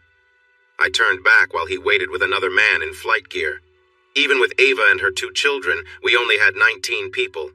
Our indigenous friends were resourceful, and their anger toward those who wronged them led them to seek justice in ways that others could understand. After winning the battle, they calmed down a bit and began to move back into the mountains. Ava helped some of the injured, but sadly, 2 had died. One was a young leader from the Guarillo tribe, and the other an older member of the Raramuri. Their bodies were placed on a cart pulled by those who were strong enough to help the injured. Miroslav and Morales survived, but they had long since wished for peace. We wrapped their injured bodies in canvas and placed them in the back of a large helicopter. Because the helicopter was so noisy, the co-pilot made the kids wear noise-reducing helmets before they got inside. This was wise. They didn't need to hear the loud sounds of the engine or the conversations behind them. With a loud roar, we took off. At first, it was exciting. We didn't have to walk back through the desert for 3 days, avoiding dangers, while helping an injured woman and 4 kids. But by the time we landed, I promised myself I would never fly in a helicopter again. Flying high in the sky is one thing I am used to, but flying low through trees, around mountains, and near homes in such a large helicopter was something else entirely. Paul flew us over the least populated areas while still getting us to safety as quickly as possible.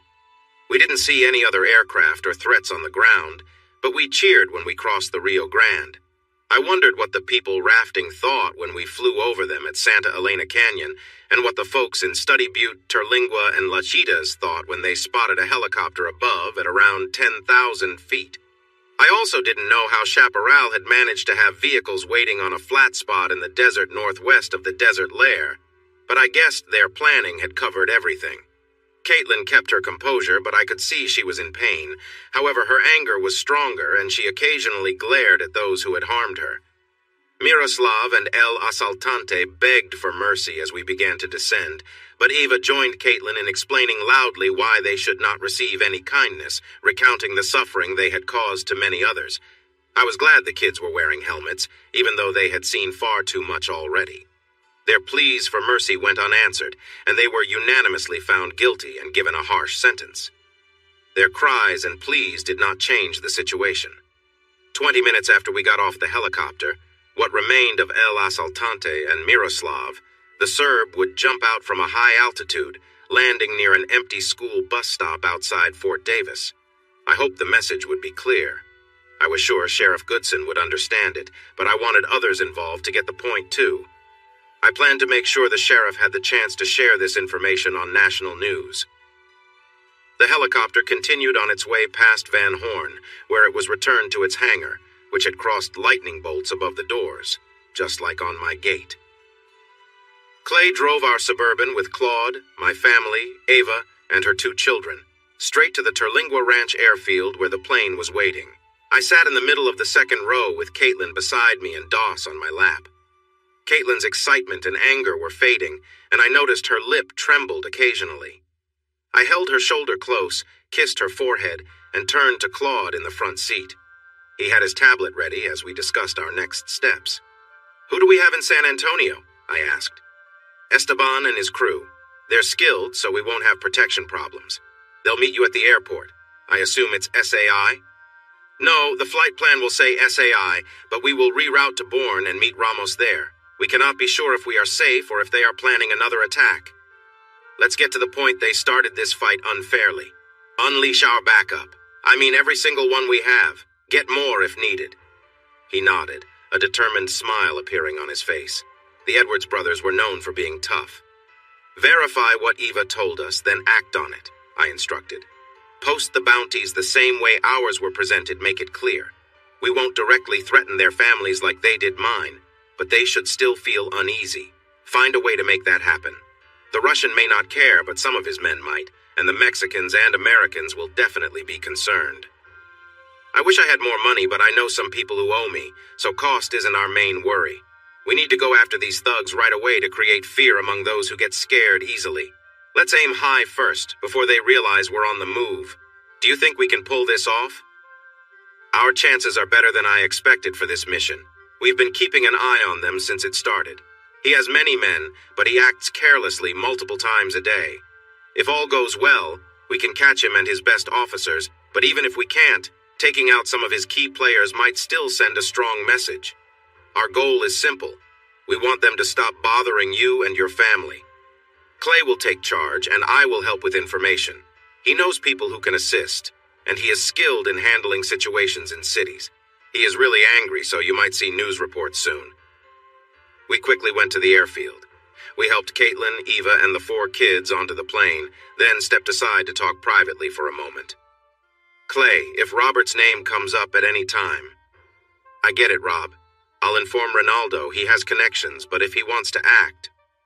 "If Robert was involved in any way, I want him to face the same consequences as Miroslav and Morales.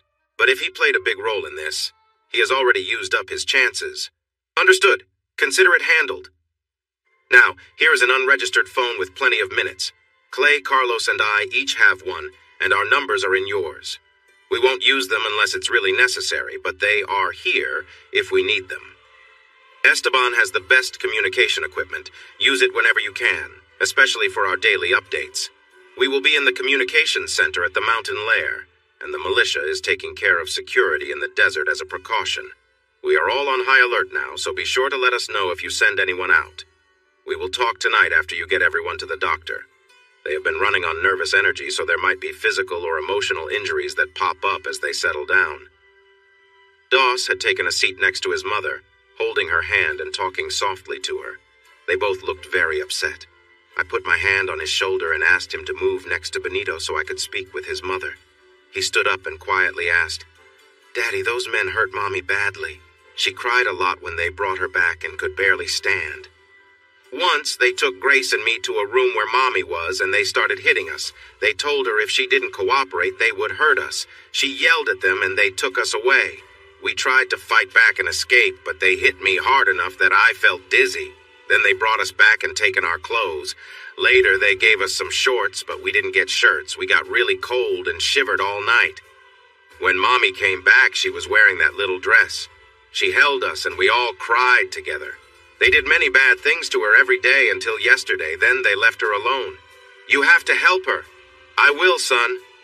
We're on a flight to see some of the best doctors in Texas, but first we need to let the pilot take off so we can head that way, okay?"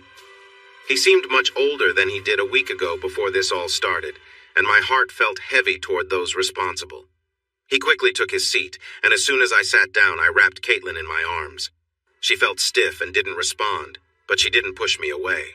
Her lip was trembling and her right eye was twitching. Claude was right, she was close to breaking, physically, mentally, and emotionally. This was going to be a long flight, and the months ahead would be tough. Once we were in the air, I looked at Grace and Doss, who were turned in their seats watching me and their mom. They looked serious, but they stayed strong. I smiled at them to offer some comfort that things would turn out okay, and I wondered if we had won this battle but lost the larger struggle. The extent of the damages was still unknown. Ava was sitting behind me. She leaned forward and quietly said, "I think she has internal injuries, but a lot of her pain comes from bruises from what they did to her before she learned to obey them. She would still be fighting, or worse, if they hadn't hurt Logan and Grace to force her to listen. I'm a doctor who has taken an oath to help, but I feel no guilt about what happened to them. There was not one good person in that group. They put others in terrible situations, and I'm sure that Morales and the one you call Popovich are facing their own consequences right now." Caitlin looked very pale and was breathing heavily, but her head rested on my chest with her eyes closed. Maybe we should have gone to a closer hospital, but I wanted the best care for her and the children, and the world-class facilities in San Antonio were only an hour away. Caitlin's physical injuries could be serious and needed attention right away, but the emotional scars on all of them could be even harder to heal. We might be heading to Houston next, but I know the care available in San Antonio, and I know the doctor I want to lead their treatment. He promised to be waiting for us at the Methodist ER in Bourne. He would check on them and then decide the next steps. To my left, I could see IH-10 and the towns of Ingram and Kerrville along the river. We had already passed over Junction. Comfort was next, and then we would land in Bourne, just outside San Antonio, one of the largest cities in the U.S. We were only a few minutes away, so I called Dr. Ramos. He assured me they were ready and mentioned that word had spread about my family's rescue and their journey to San Antonio. The news reporters were everywhere at the medical center, so he wanted to keep anyone away unless it was really needed. He didn't say it, but it meant that federal agents would be waiting there. I was relieved we had taken a different route to Bourne, as he suggested. Our story was that we were recovering from mercenaries looking for a reward of $6 million. This was meant to satisfy an eager audience, not hold up to careful checking. Sure, we left behind some misleading clues online, but only our friends at La Kiva could confirm where we had been for the last 4 days. It was unlikely our story and their testimony would trick a team of FBI agents, let alone convince the U.S. and Mexican governments that I was innocent. They hadn't helped us, but would now be quick to claim I had something to do with crimes in Mexico during the rescue. I needed to contact my friends in Washington, D.C., but I had to wait until Caitlin and the others were taken for exams. I needed their support to soften the investigations, or I might have to tell the truth and blame the two governments for not stepping in to help my ex-wife and kids. That might sound good to the media and their followers, but it could also land me in Mexico facing trial. If they were really upset about our trip, how would they react when important officials and criminals started facing troubles? The chaos had been unleashed by those who were now the targets, but because of their power, they would try to protect their own. What would happen if those responsible began facing serious issues? Would those stepping in hide, or would they stand up? I was trying to protect myself and my loved ones from danger. They were fighting to keep their privileges and stolen wealth. I felt my reasons were stronger, but I knew they would fight back when threatened. Were they as ruthless as I was prepared to be? They had shown it so far, but what would happen when the attention turned to them? The plane landed smoothly, and we taxied to the company hangar, which had been reinforced for safety. Esteban, Juan, Charlie, and 5 men I didn't recognize were positioned around the area for protection. A van, 2 SUVs, and a large, rugged Hummer were parked in front of the hangar, facing the open door. Everyone except Charlie was armed, and they were ready at every entrance. As soon as she got off the plane, Caitlin was carefully placed on a stretcher by Charlie, who was a trained nurse and a former Navy medic. He leaned over her, introduced himself, and spoke to her gently as she was taken to the van and the stretcher was secured inside. Charlie kept asking her questions softly while the side door closed. She was answering him and seemed to be settling down with his help. Juan guided Ava, Esmeralda, and Octavio to the Suburban, while Logan, Grace, and I were directed to the Humvee. I helped them into the second seat and then climbed in myself. Our driver was Raul, and Esteban was in the passenger seat. Raul took us to the back position, behind the Suburban, the van, and the lead SUV, which was a tough-looking old Ford Excursion. I noticed someone lying low behind us, checking the road through small openings. He had several rifles and lots of ammunition around him. It was clear that being quiet was not our goal. We looked like the heavily armed convoy we were. Dr. Mario Ramos, a proud son of San Antonio with degrees from Johns Hopkins, was waiting at the ER entrance. He and Charlie were talking as they brought Caitlin inside. Another doctor asked, "Which one of you is Rob McGregor?" I raised my hand, and he immediately asked, "Are the children and the other woman the released hostages?" I nodded, and he invited them to come in with him. My kids looked at me with wide eyes. I encouraged them with a few kind words and a smile. Then Eva stepped in, leading all 4 kids inside while quietly explaining what would happen next. Grace looked back at me just before the doors closed, but she seemed calm enough.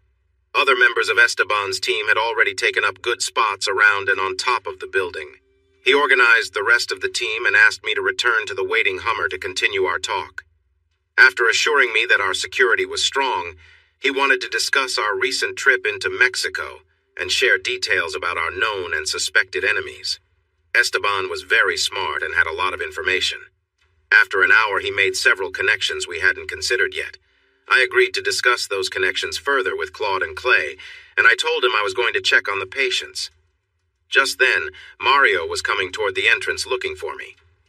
"Your kids and Ava's have been checked and had blood samples taken. We're doing CT scans on them next.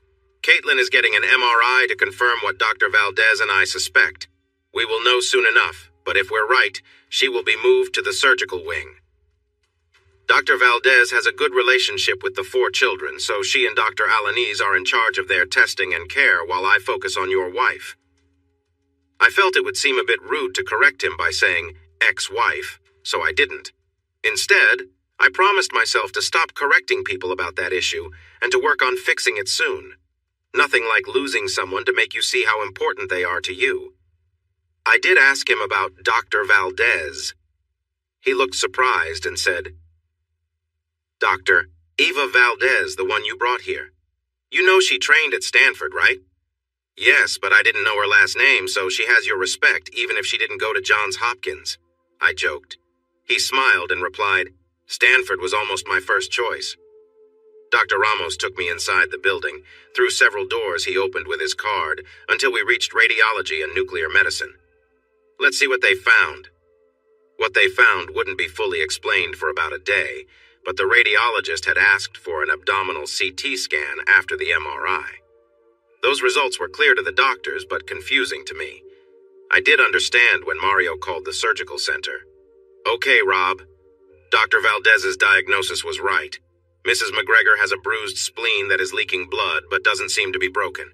She also has a hurt kidney and 3 broken ribs. We need to treat the spleen quickly to avoid any complications. The kidney should heal on its own, but we'll need to monitor it closely. Fortunately, the ribs didn't affect her lungs, so recovery will just involve managing her pain for now.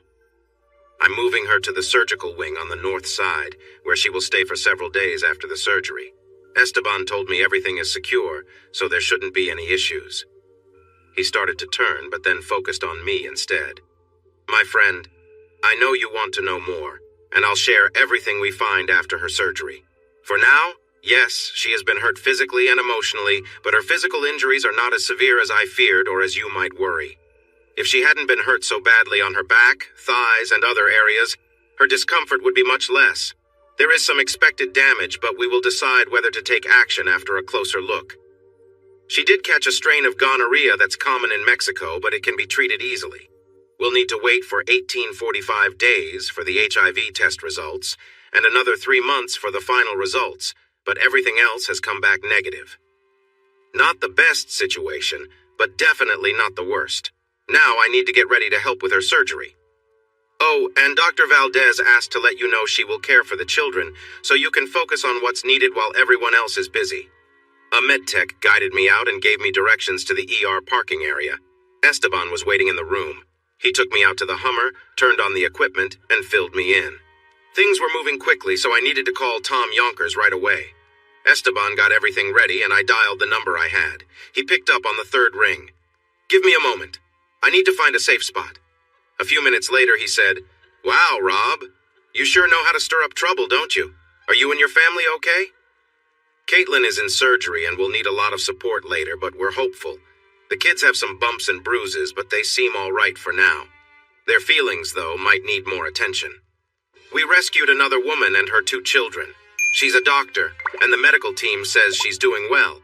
She and her kids have dual citizenship because she's part of the Nahuatl tribe, and her husband was American. She lost everything back in Mexico, so she'll be staying in the U.S. Clay says they are all dealing with stress and trauma, and Dr. Galvez agrees. Mario Ramos is looking after them. I'm sure you remember him from before. Now I have a lot of real enemies who still want to hurt me. How many of the loud, troublemaking kind do I have back east and down south? I probably need to see your real enemy list to spot the overlaps, but there are a few, not too many.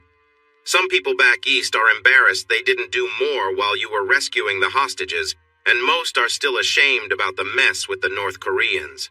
Down south, they say they had everything under control and were going to swoop in to save the day before you sent in armed men and caused trouble.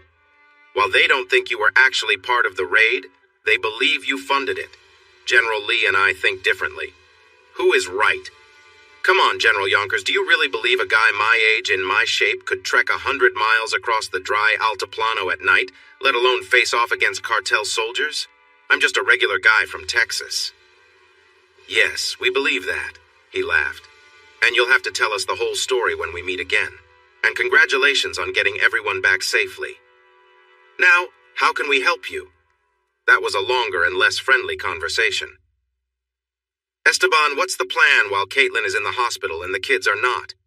It's hard to keep 2 places safe, so where are we staying? Claude said you have a place. I don't, he chuckled. You do. Remember that small ranch you bought 2 years ago by Sister Creek and the Guadalupe River? It has a stone house built by German settlers in the mid-1800s.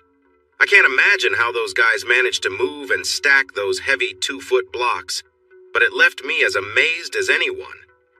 We made the house, storm cellar, and barn pretty sturdy. We also set up some advanced equipment around the place just in case. Thanks for helping pay for that. We've used it 3 times, and now it's yours too. It's not the mountain lair, but it's not bad.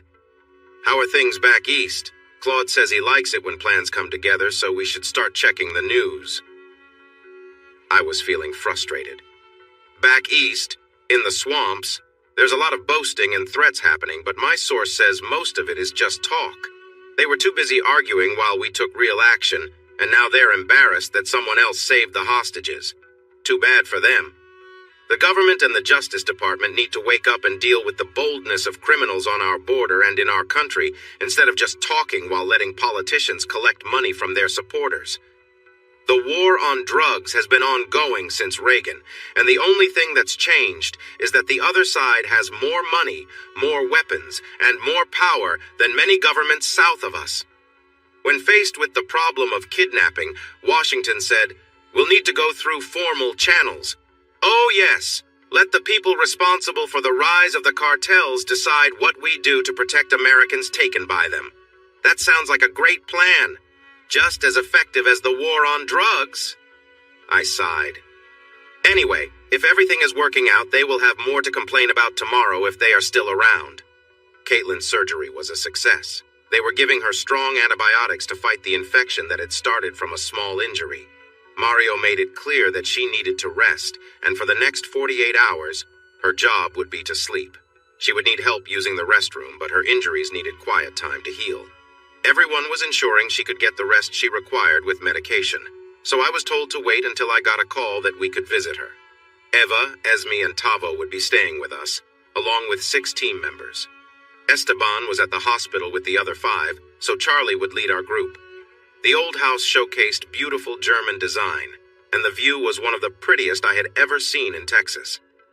The cypress trees along the creek and river seemed like they belonged in Oregon, and the clear, slow-moving waters of the Guadalupe looked clean and inviting.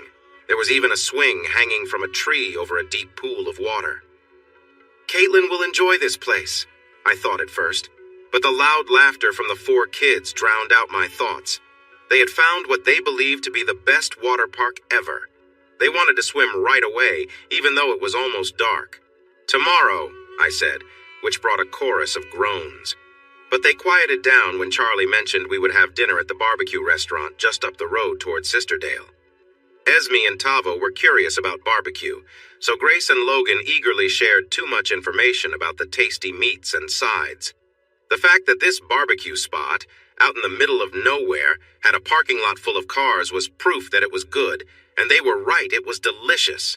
We all felt full and tired. No one stayed awake long after their baths, including me. What an amazing day we had. 24 hours ago, I was heading to the ridge near the gang's fortress. Eva and her family were resting and getting ready for their plans, while Caitlin, Grace, and Logan felt hopeless in a tough spot. With full stomachs and night prayers done, we gave in to our tiredness, safe in this old blockhouse.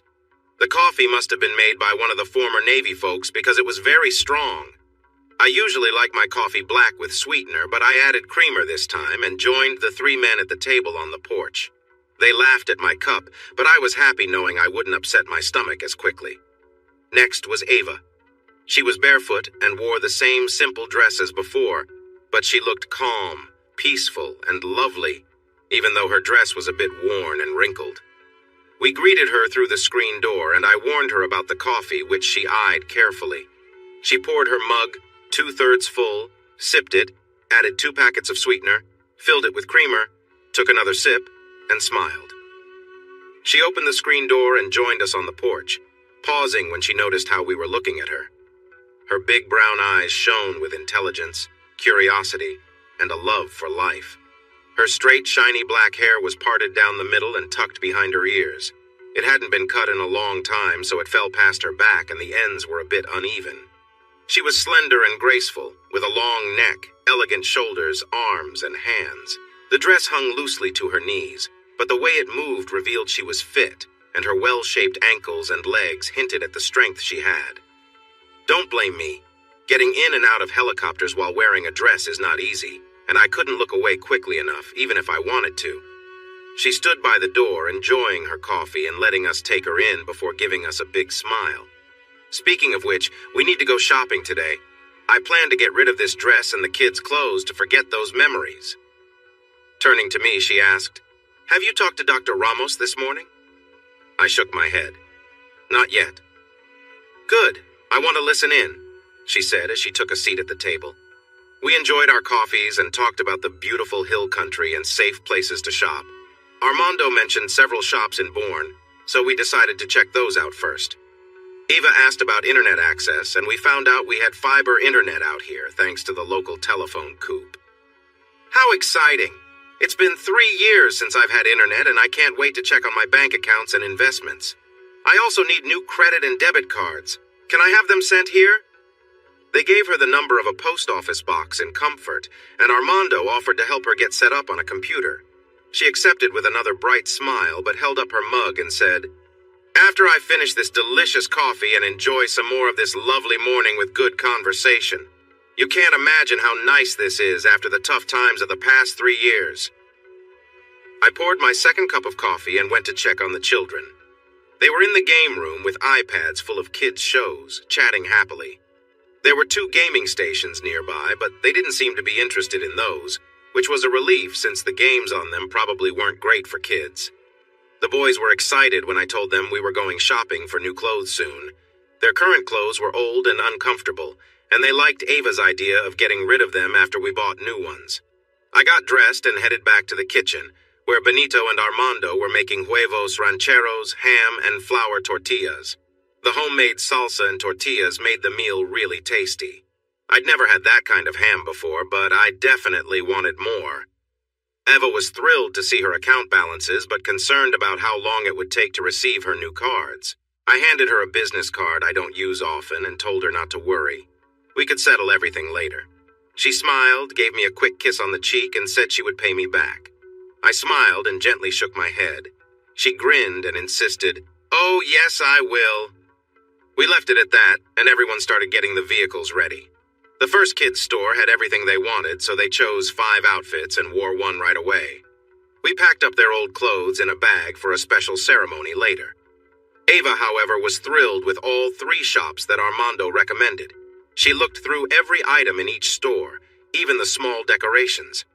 After our first stop, Benito, Jim, and DJ took the kids to the park to play and have some fun while Armando and I stayed back to help Ava. "What do you think of this? Is it too much? How about this one? Should I get these shorts too with this top?" she asked excitedly. Even though she was a skilled doctor, she was still just a woman, and a beautiful one at that. She looked fantastic in everything she tried on, and we eagerly agreed with her. "I bet the kids will be hungry soon. Do you think you'll be done shortly?" I asked. She gave me an apologetic look. "I'm sorry. I've been wanting to shop for so long. Thank you for being so patient. I have what I need for now, and if I don't buy too much today, I can treat myself to another shopping trip," she said happily. After going through so much in the past few years, she could easily switch back to feeling like a carefree teen. Just as we were heading to meet the kids at Creekside Grill, my phone rang, and the name Mario Ramos, Maryland, appeared. "Sorry I took a while to call," he said.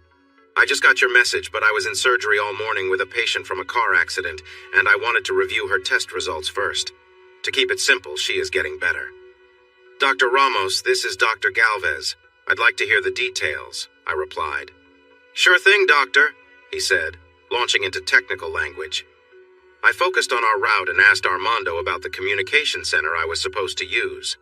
He mentioned it was in the basement and that we were set to contact headquarters at 5:15 p.m. Ava asked for clarification and then told him we'd check back later. I jumped in asking, "When can she have visitors?"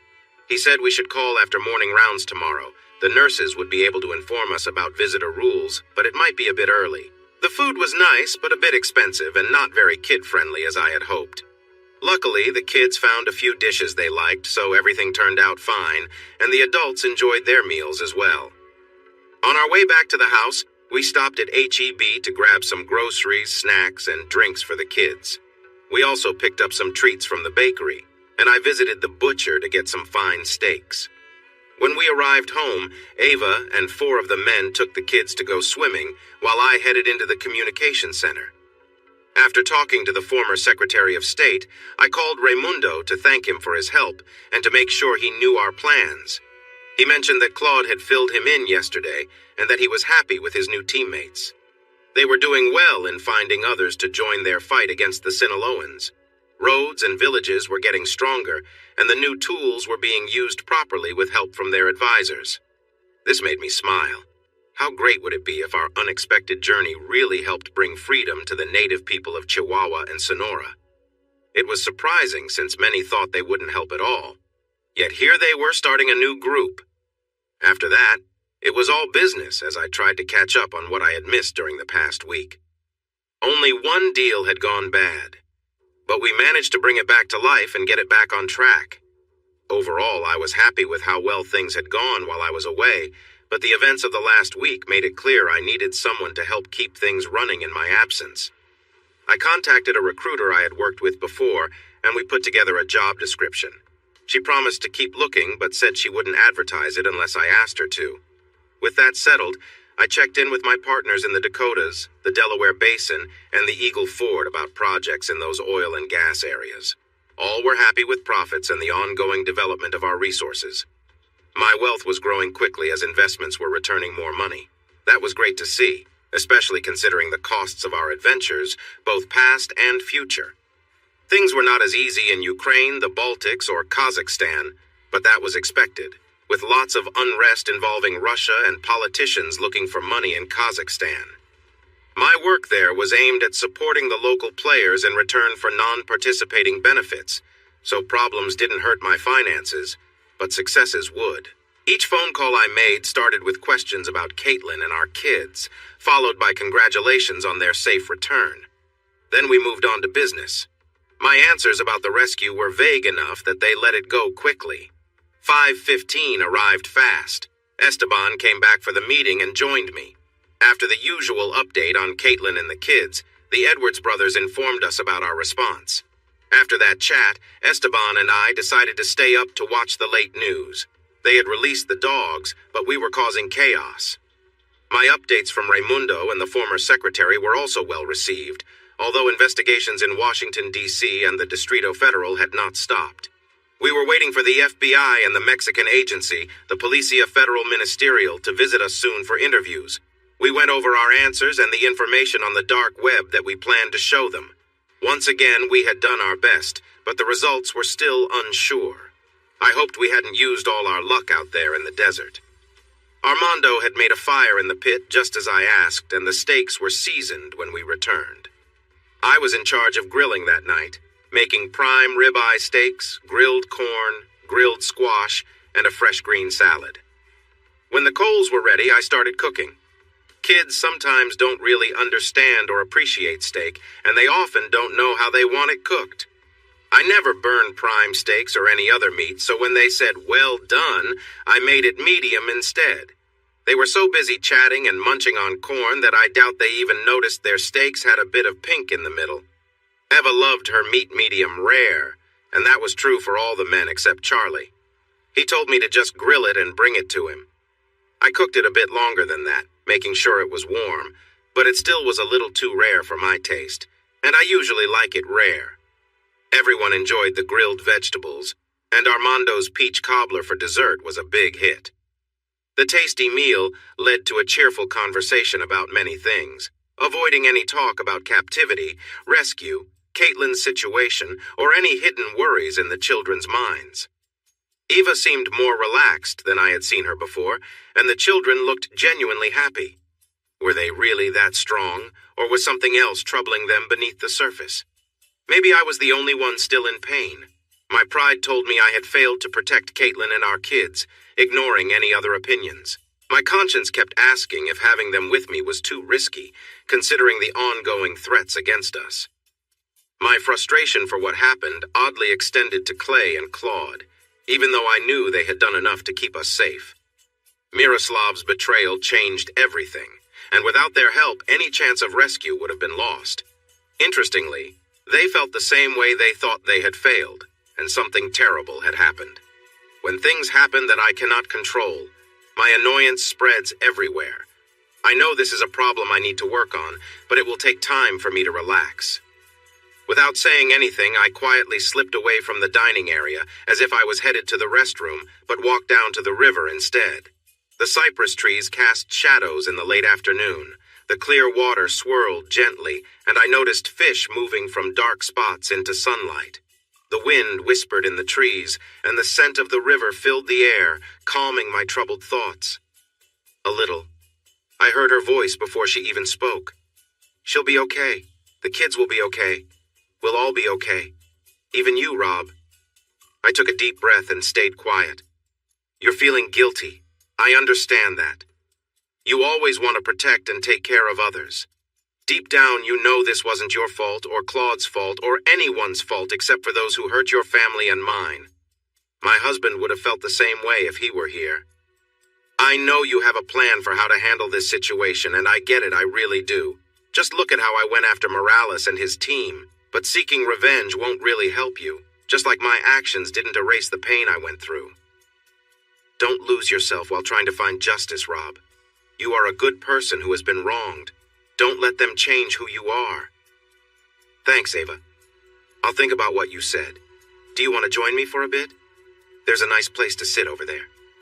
She agreed, and as we sat down, I felt a strong awareness of her presence. "Missing someone?" she asked after I glanced at her legs. I smiled and nodded. "It's not that you aren't wonderful, but she and I have a complicated past. We were starting to move forward after her betrayal when this happened. She's struggling with so much guilt and pain, and I worry. She may not heal from this. The harm done to her body is nothing compared to what she's dealing with in her mind, and I fear she won't be able to recover. She'll meet with a psychiatrist, Aaliyah Thompson, at 9 tomorrow, Eva said. I'll see Dr. Thompson at noon, and the kids have a group session at 2, followed by individual sessions. From these meetings, we'll develop our plans, and we all need to give these plans time to work. You have an hour starting at 10:30 just for you. I know what you're thinking. You need this. Even if you don't feel like it, she needs to hear from you. What you share will help with everyone's treatment. If you trust me, if you trust Dr. Ramos, please do this. Share openly and honestly. If you want things to improve for everyone, you have to help her help us. I will. Breaking news, my phone announced around 9. I turned on the TV and flipped to CNN, then checked other channels. The banner flashed just as the anchor started to report on the day's top stories. "We have breaking news," he shouted urgently as a video of a car fire appeared on the screen. Billionaire Serge Petrov and 5 of his close friends died tonight when their limousine exploded on a quiet street in New York City.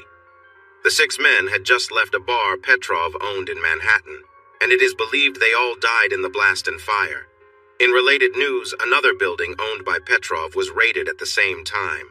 At least 3 men were found dead inside, and 32 women who said they had been held there were rescued. 2 of these women are speaking to our reporter now. "Miss Gaddis, could you share what you just told me with our viewers?" asked the reporter, holding a microphone in front of a young blonde woman who looked about 19 or 20. "I'm Marie Gaddis.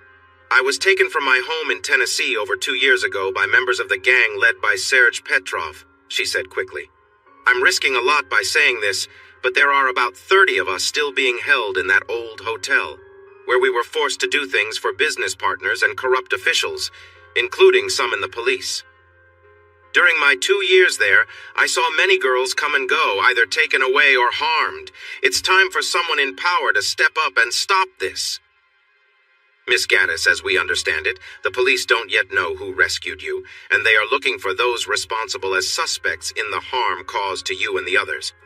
Is that right?" "Yes, that's right," shouted the young brunette next to her. "They also hurt us whenever they wanted and helped others do terrible things to us."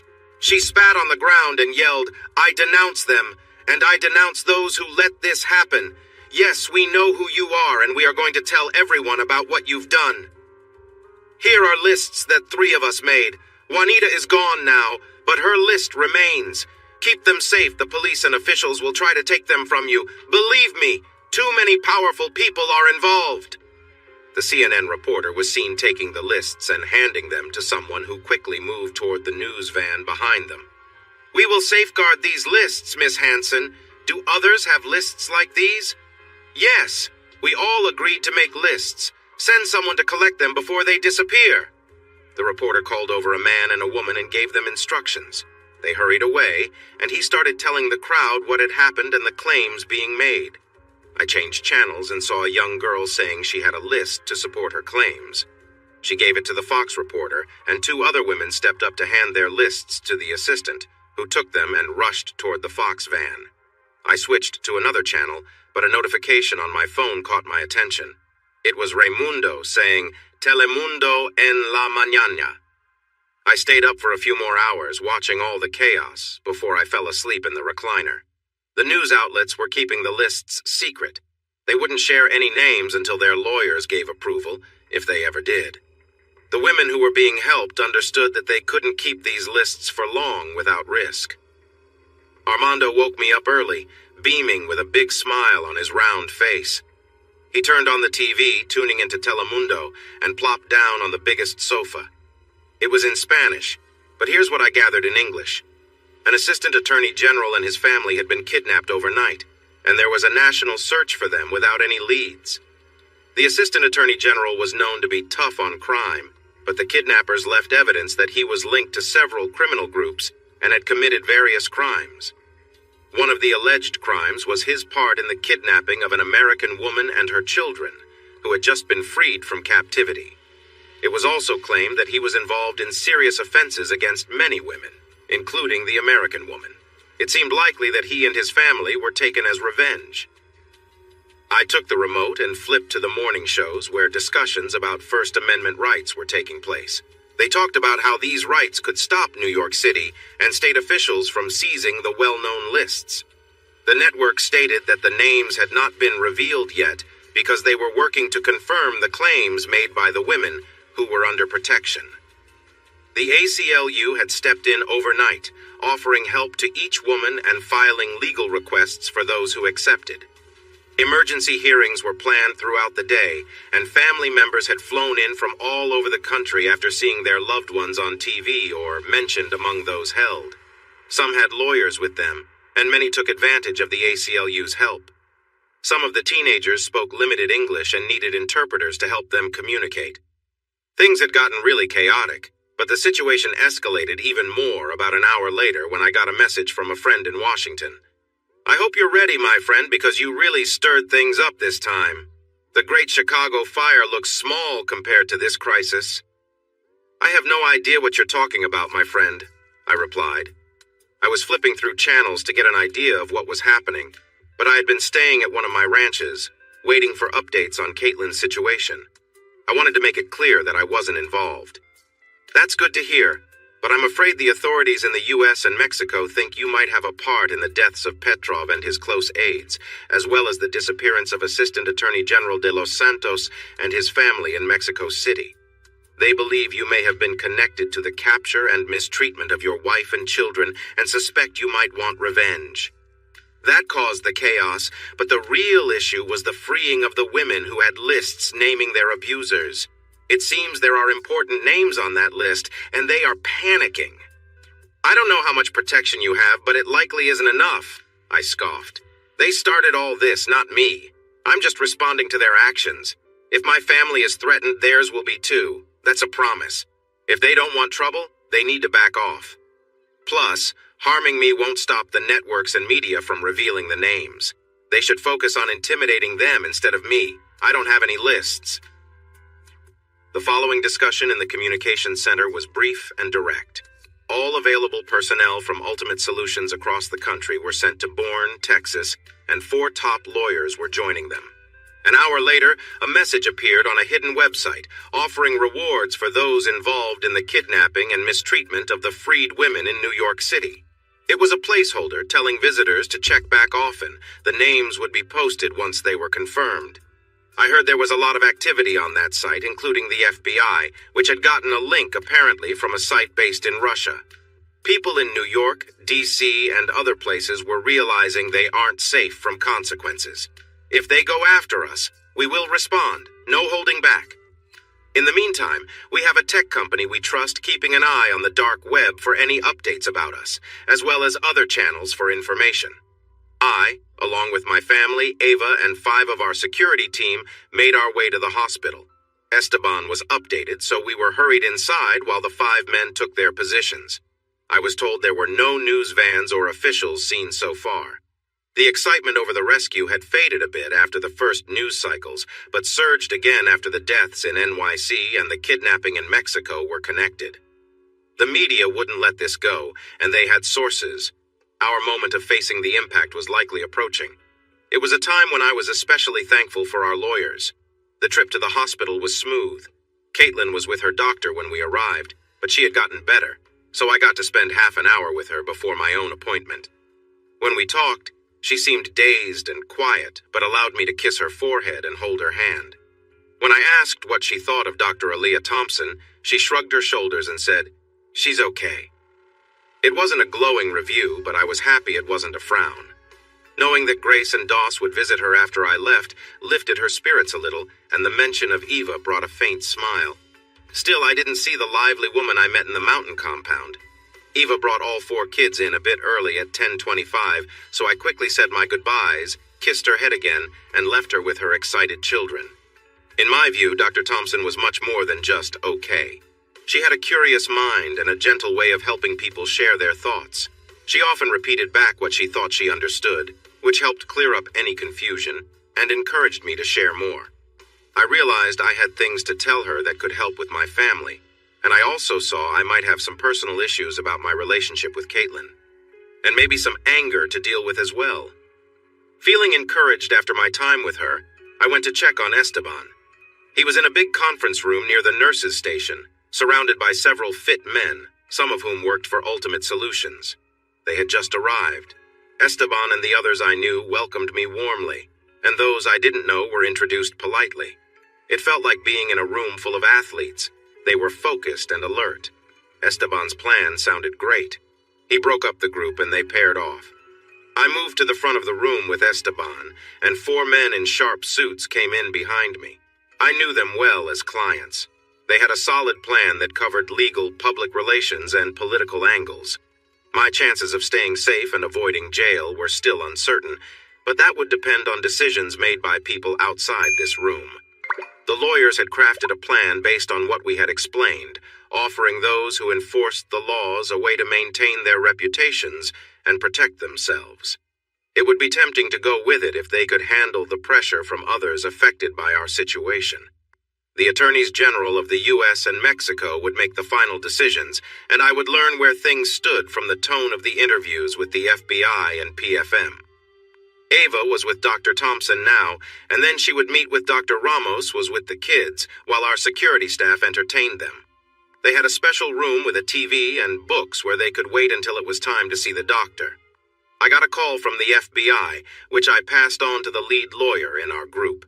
He arranged to meet in Bourne at a law office he knew well. My inquisitors might not like it, but everything would be officially recorded. We wanted to avoid any misunderstandings or misinterpretations. Among the 4 people there, one representing PFM was friendly and observant but kept quiet. I thought he might have a title that included Director. He introduced himself as Rodolfo Jimenez de Garcia and gave me a firm handshake. One FBI agent was polite, another was hostile, and the third was reserved. He might have had a special or director title too, as the others glanced at him without directly addressing him. Todd kept trying to dominate the discussion, but Carl managed to keep things calm, with help from my lead lawyer, John.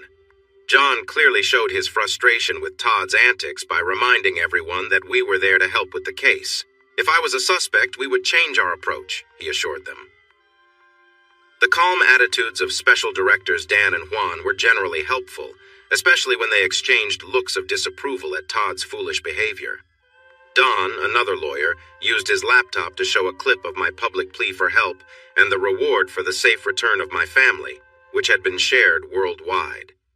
My friend Monroe brought up the same plea and reward that had appeared on the dark web, with almost the same words. Our final lawyer, Beto Ruiz, showed the transaction of $6 million to an offshore account, which had happened right after my family was safely back in Texas. Did they believe it? No, but it was persuasive. Could they prove I was involved in the rescue? Not unless one of our team or allies talked, and I seriously doubted that would happen. The topic of the kids was going to be tough. Do not lie is something we always teach children, but they were about to learn a more complex version of that lesson. We will do everything we can to protect them from being questioned, but even a small slip could lead to problems. Eva and I need to talk about this when we get back to the house by the river. From the police's point of view, it might seem strange that an unknown group helped my family and dealt with the bad people who took them, but strange things can happen for a lot of money on the global stage. More importantly, I had offered a reward for the safe return of my family, and this news was shared all over the world, backed by both governments. We created a cover story for the unfortunate events that unfolded, which the officials accepted. We said we offered a reward. My family came back along with 3 other hostages. It was sad that some criminals lost their lives during the rescue. But was this something Mexico accepted, since they were its citizens? Was I seen as a vigilante who needed to be stopped, or just a worried father who asked for help after 2 governments could not? They wanted answers, but did those in charge really want the truth? Or did they want to avoid the trouble of prosecuting a father for hiring help to save his family after both countries failed? Todd wanted the truth. Others might be looking for a way to look good, but we offered a believable cover. Our story seemed to work for them, and signs showed we were nearing the end of the meeting. But Todd decided to intimidate me one more time. You know we can investigate all this, and when it points back to you, which I'm sure it will, I'm going to send you to prison for life. Is this guy really trying to scare me? I frowned while John shook his head. I chose to ignore him. So, let me get this straight, Agent Todd. You're going to show that I ordered what? A hit on a wannabe group that sold drugs to kids, harmed innocent people, and kidnapped others for money, all to save my own family? And let's not forget that the rescuers also saved another woman and her 2 kids without charge. She is a doctor trained at Stanford University and a member of the Nahuatl tribe. You think you'll be the big hero, standing in front of cameras when you explain your case against me? As charming as you are, Agent Todd, I doubt the cameras and reporters will be very interested in your story, let alone the public. I've shared what happened, and you've seen the proof. I will do the same in front of the cameras. I will show real tears about how the two governments failed to help find my dear family. Then, we can have a trial based on the facts of the case. I can see from your attitude that you don't understand what it's like to be a father. But the jury will be made up of parents who know they would do the same if they had the money. Just like these other gentlemen here, I said, gesturing around the room. I turned my focus back to the others. Do what you want. We have shared our facts with you, and I will be polite to law enforcement in the many press conferences coming up unless Agent Wisner causes problems. If he does, look out. It's Agent Wisner, not Weasel, shouted a red-faced Todd. You are who you are, Wisner. Now, gentlemen, my beautiful Caitlin is recovering from surgery, bruises, broken ribs, and injuries caused by the people who took her away. I need to see her, then check on how my children are doing after their therapy sessions. If you need anything else from me, talk to my lawyers. We will, Mr. McGregor. Please take care of your family, and our thoughts are with you, said the quiet agent. Todd looked angry, but the glares from the others quieted him down. Agent Jimenez waited until the FBI agents left, then said softly, Some in my government see this as an invasion by armed individuals that harms our country. Others want to praise those individuals, and some are upset about losing a possible source of income. If the Assistant Attorney General returns safely to his family, I believe many good things could come from that. Maybe his captors will find it in themselves to let him go. I think many would reflect on the problems that lead to actions like those of De Los Santos if he is charged and found guilty. I nodded and said we hoped that would happen too. We shook hands again, and he left. Let Claude know, I told Esteban, who nodded. Our lawyers were focused on their laptops and seemed to be ignoring us. John looked up and said, That went well, I think. We might need to be careful, but the others seem satisfied. I don't think the pressure from above is as strong as we feared. Or maybe it's divided by those worried about their names being revealed. My visit with Caitlin didn't go as well. She was mostly unresponsive and distant, as if she didn't want to talk with me. She was building walls between us, and it felt like she was drifting away. No matter how hard I tried to have a nice chat, no matter what we talked about, she seemed distant. Even when we talked about the kids. I stayed until she said she was too tired to keep talking. Then I went to look for Dr. Ramos, but I found out he had gone home for the night. I gathered the others and we headed back to the old limestone house on Sister Creek, where 2 travel trailers were set up to connect to the water supply and waste system. It surprised me, but with more men around, I should have expected it. Someone had the idea to bring buckets of fried chicken with sides, so the first thing we did was eat dinner. It was only 6, but I hadn't eaten lunch and figured most people hadn't either. After dinner, Eva and I watched a video with the kids and put them to bed at 9. She said goodnight, but hesitated when I asked, Eva, as a friend and a doctor, do you think Caitlin is getting worse instead of better? She paused for a moment. Rob, how do you feel about Caitlin after all of this? Has your view of her changed after knowing what happened? I was shocked. Of course not, I said, feeling upset. What happened to her and to you was beyond your control. I won't speak for her, but for myself, my past has changed how I feel. I've had many more relationships in the last few years than ever before. I am getting treatment for a health issue, and it's not the first time. When Morales took me, I had been with 2 men. Now I've lost count.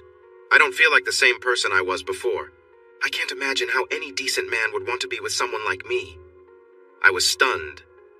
That's not true, Ava. You are an incredible person. You're beautiful, smart, caring, kind, and a wonderful mother. Any man would be so lucky to have you. You should talk to Caitlin about this. 2 guards took me to the hospital early the next morning. I waited anxiously for the doctors and staff to finish their work. When Mario came out of Caitlin's room, I immediately asked him some tough questions. I knew about her injuries and the treatment she was receiving for her health issue. Caitlin insisted that I shouldn't be told about some of her other problems. Her ability to be intimate wouldn't be affected after she healed, and she could still have children. He admitted that as she returned to normal life, she felt sad about being a victim of violence and mistreatment. This was why he quickly encouraged her to start therapy. He suggested that I talk more with Dr. Thompson about this when we met again at 10:30. I didn't get to see Caitlin because of testing and her therapy, and I also didn't have a chance to discuss anything with the doctor. Instead, she started asking me questions. She wanted to know how I felt when Caitlin left me for Robert, my feelings about her after our divorce, and my hesitance to build a future with her, even before everything that happened. Trying to understand the doctor's motives, I figured she wanted to know if Caitlin being with Robert was the issue. Skirting around her questions, I said, "What hurt me was the dishonesty, the betrayal, and the blaming me when it was her and Robert who caused our separation." And then she turned our kids against me for Robert. The fact that Robert was with her didn't matter as much as her complete betrayal of our life and dreams and the breaking of our family. The doctor took my outburst calmly and then asked the questions I expected. "How do you feel about other men being with her, treating her poorly?" I glared at her, my frustration obvious. If she had chosen to leave me for them, or if she had put herself in danger, I would have told her to go away and take the kids. "But Doc, she was taken. She was kidnapped, moved far away, and trapped in a place with no escape. She fought back even when they hurt her, and she has the scars and bruises to show for it. She only gave in when they started threatening the kids, and she did what she needed to do to protect them. What part of that relates at all to why I was so upset when she left me for someone else? She was not with anyone she was harmed. Honestly, if I were in her position, I would have done anything to protect Dawson Grace. This isn't about how they treated her. It's about surviving a situation that could have led to her death or their harm. She's not a fallen angel, she's a hero. I've never loved her more than I do right now. She's the bravest, strongest, most wonderful person I know." "You need to have that talk with Caitlin." "When?" "Now would be a good time," she said with a smile. I walked straight to her room and closed the door. She seemed to pull away from me, as if she thought I might be mean or hurt her. But she allowed me to sit next to her and bravely looked into my eyes. I started talking, trying to comfort her. I repeated what I had told Eva and Dr. Thompson and offered her my support. I wanted her to believe my words and understand that I love and care for her. Instead, she was in tears. She felt anxious and confused, and she even blamed herself as if she had caused it all. I might never fully understand what she was feeling, but I saw a side of Caitlin that I hadn't seen before. Having gone through such terrible experiences made her feel broken inside. She cried that a good man like me should not be with someone like her, which made me think she and Eva might have talked about this. She knew I should take care of the kids to protect them, but she couldn't imagine living without them. She felt she could never fit in again with people, always worried they would judge her. How could she be a good mother and partner? She thought we would be ashamed to be with her. She was very upset. She had fought against her fears with anger, but now, in a safe place, she struggled to accept what had happened to her. She was Caitlin. She had been innocent when we met, with only married men in her past. But now she felt like she was something terrible because of what others had done to her. Finally, I gently covered her mouth to quiet her. "Calm down, Caitlin," I said softly. "You're looking at this the wrong way.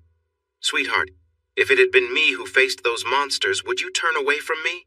If I had been hurt in an accident, would you blame me for that? If I got sick, would you walk away from me? Don't give me that look. You think I would stop loving you just because something awful happened to you?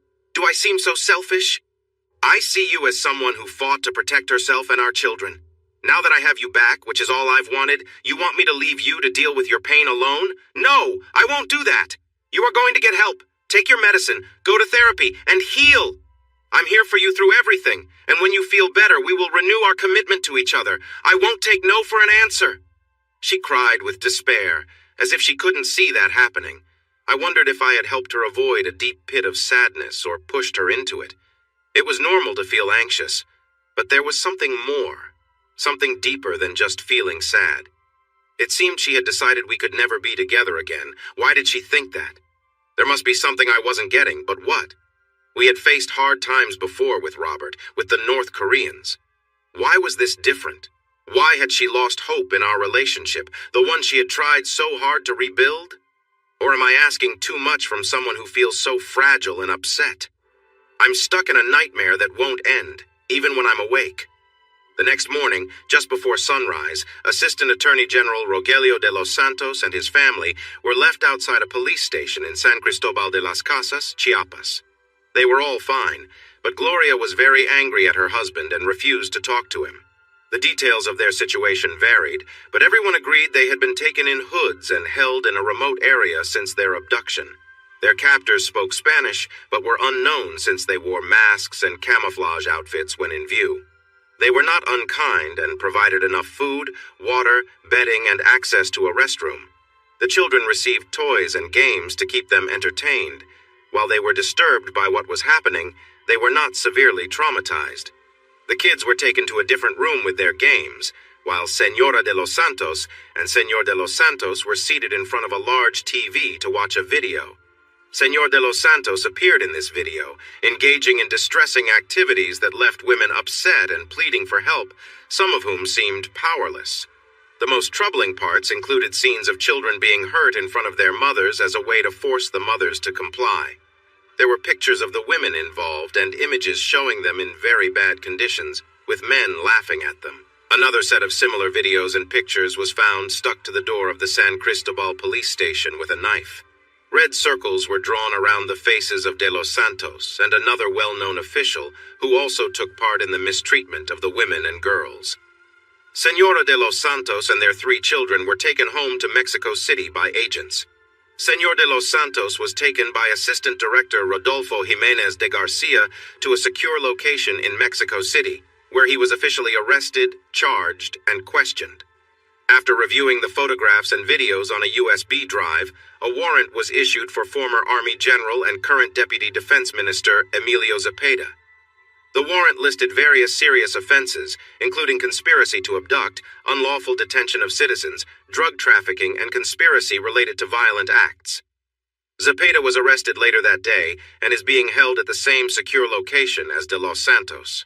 Meanwhile, Congressman Smithers, a member of the Foreign Relations Committee, was arrested in Washington, D.C. after similar evidence was reported to the police.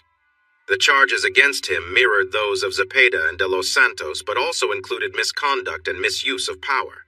A list of men involved in mistreating women freed from a hotel owned by Serge Petrov was posted online, although it was not clear who provided the information. The names were not confirmed yet, but there was a notice stating that the list was being verified. As the news spread, worried conversations grew louder across the U.S., while private jets were prepared for departure to places where they wouldn't be sent back. In contrast, the concerns from across the river faded away until they were no longer heard, and the State Department seemed uninterested in the events that led to the release of 6 American citizens held illegally by a gang in Chihuahua. It seemed as if those events either never happened, or that everything was fine now. The Weasel, however, remained preoccupied with his own troubles just a couple of days later. He was involved in a scandal surrounding photographs and videos of him with young individuals, as well as recordings of him sharing sensitive information with a now-deceased associate of Serge Petrov. With Agent Wisner in jail, the FBI focused on rapidly changing events in Washington and New York, while the Mexican government worked to resolve its own issues. As a result, official interest in the release of the hostages faded. Media attention remained, but it shifted towards more personal stories rather than urgent news. Eventually, Rob and Eva decided to give an interview to Jenna Bush Hagar, which would be shown on the 3rd hour of the Today Show. This demonstrated how much those once high-profile events had declined in public interest, given the many other pressing issues being discussed in powerful circles. They met Texan Jenna and her team at a ranch on the outskirts of San Antonio, near Bandera. 3 of the 4 children were seen from a distance, focused on their books. Only Esme was allowed to speak briefly. She talked about the terrible situation they had been in and how badly they were treated by their captors. Rob put Eva in the center of attention while she sat nearby looking concerned. She wore loose jeans and a pullover, with her hair tucked behind her ears and a simple look. She instinctively knew to dress down for the interview. She shared the story of her husband's death, the capture of her and her children, and spoke bravely about the mistreatment they faced. Though she didn't give details, her words brought Jenna to tears. When the camera focused on Rob and his microphone turned on, he shared the fear and sadness he felt after learning about the kidnapping of his wife and children. He also mentioned the loss of a two-man security team due to a gang member in their vehicle. He expressed his helplessness as he waited for news and then received the ransom request. Both the American and Mexican governments advised him against paying the ransom, saying it rarely led to the safe return of hostages. Instead, they suggested offering a reward for the safe return of his family, which he did right away. Then he waited, knowing the chances were not in his favor. Once the rescuers brought his family and Eva's family to the airfield in Terlingua, he paid the reward and felt it was the best decision he had ever made. Looking directly at the camera, he said, "I don't know who you are, but I want you to understand that my gratitude for bringing back all 6 of them goes far beyond the money. If there's ever anything I can do for you, please let me know. I owe you, and I promise to help in any way I can." Eva and Jenna agreed. Eva spoke of their rescuers' bravery, her surprise when she and her children were freed, and how they were quickly taken away by helicopter. Caitlin chose not to appear live or be interviewed, so viewers only caught a brief glimpse of her. She was seen lying in a hospital bed, looking weak and troubled.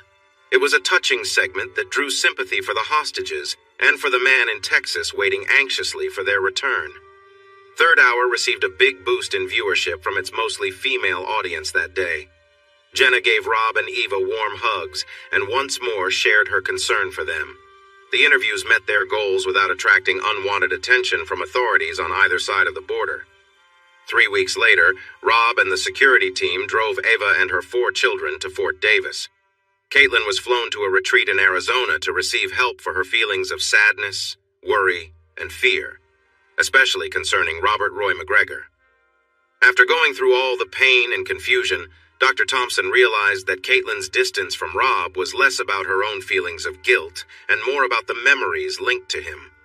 She connected Rob with hurt, embarrassment, danger, and many other negative feelings she had experienced throughout her life. From her struggles with Robert to pushing Rob away, to the painful experiences she faced along the way, Rob had continuously been part of the struggles and heartache she encountered. It was known that Rob had done nothing wrong and had even rescued her from terrible situations more than once. But in Caitlin's mind, Rob had become tied to those painful memories. Dr. Thompson believed that with time and the right support, Caitlin could heal completely. However, she stressed that Caitlin needed time and care away from Rob and the children to work on herself. So Caitlin agreed to stay at the retreat for an open-ended period. Meanwhile, Eva focused on moving forward and creating a new life for herself and her kids. She started taking online courses to renew her medical credentials in California and to earn new ones in Texas. Though she had enough money, she felt lonely without friends or family and knew there might still be dangers. When Rob offered her a place to stay with food and transportation, she accepted, promising to pay him back, which brought a smile and a wink from him. The surroundings of Fort Davis, the Davis Mountains, the Mountain Lair, Duke, and the uncles brought joy to all 4 children and even to Eva. Claude was still there, with a large security team dedicated to keeping them safe. Clay, the one man Caitlin still trusted, was in Arizona with another team, ensuring her safety in the retreat. Esme and Tavo enjoyed a sense of freedom and opportunities they had never experienced, even during their father's life or while living in their mother's hometown. They had never had a dog before, so Duke became a new friend for the kids to love. He wagged his tail happily. Grace, Doss, and their uncles eagerly planned many trips for Esme and Tavo. They rode in strong vehicles and had several men with them to ensure their safety. Ava, along with Rob, went with them most of the time. But the kids loved exploring the streams, meadows, and woods of the ranch with the men they now called Uncle more than their parents did. Duke made sure they were well looked after while their parents were busy. Eva focused on earning her credits and improving her skills in family practice. Before starting her own clinic in Fort Davis, she gained permission to work at Big Bend Regional Medical Center in Alpine, at Culberson in Van Horn, and, with the help of Dr. Wang, at Midland Memorial. The community was excited to have a doctor ready to set up a practice and helped her find and prepare an office. A supportive group that had been inactive for years revived itself and raised money for important medical equipment. She was ready to work in less than 2 months. Rob was busy and earning a lot of money. His new reputation made it easier to attract investors and clients. He also enjoyed spending time with the kids. Summer was almost over and the days were becoming shorter. The children were taken to the district office to enroll in school for the next year. Grace and Doss had no worries about going back. In fact, they were thrilled. Their school experiences were all about fun with their friends and teachers, as the incident had happened away from school. Esme and Tavo had 3 years to catch up on, and their efforts were guided by Uncle Doc, a retired professor from Sul Ross State University. They were very bright and were learning quickly. August came, and still no news about Caitlin.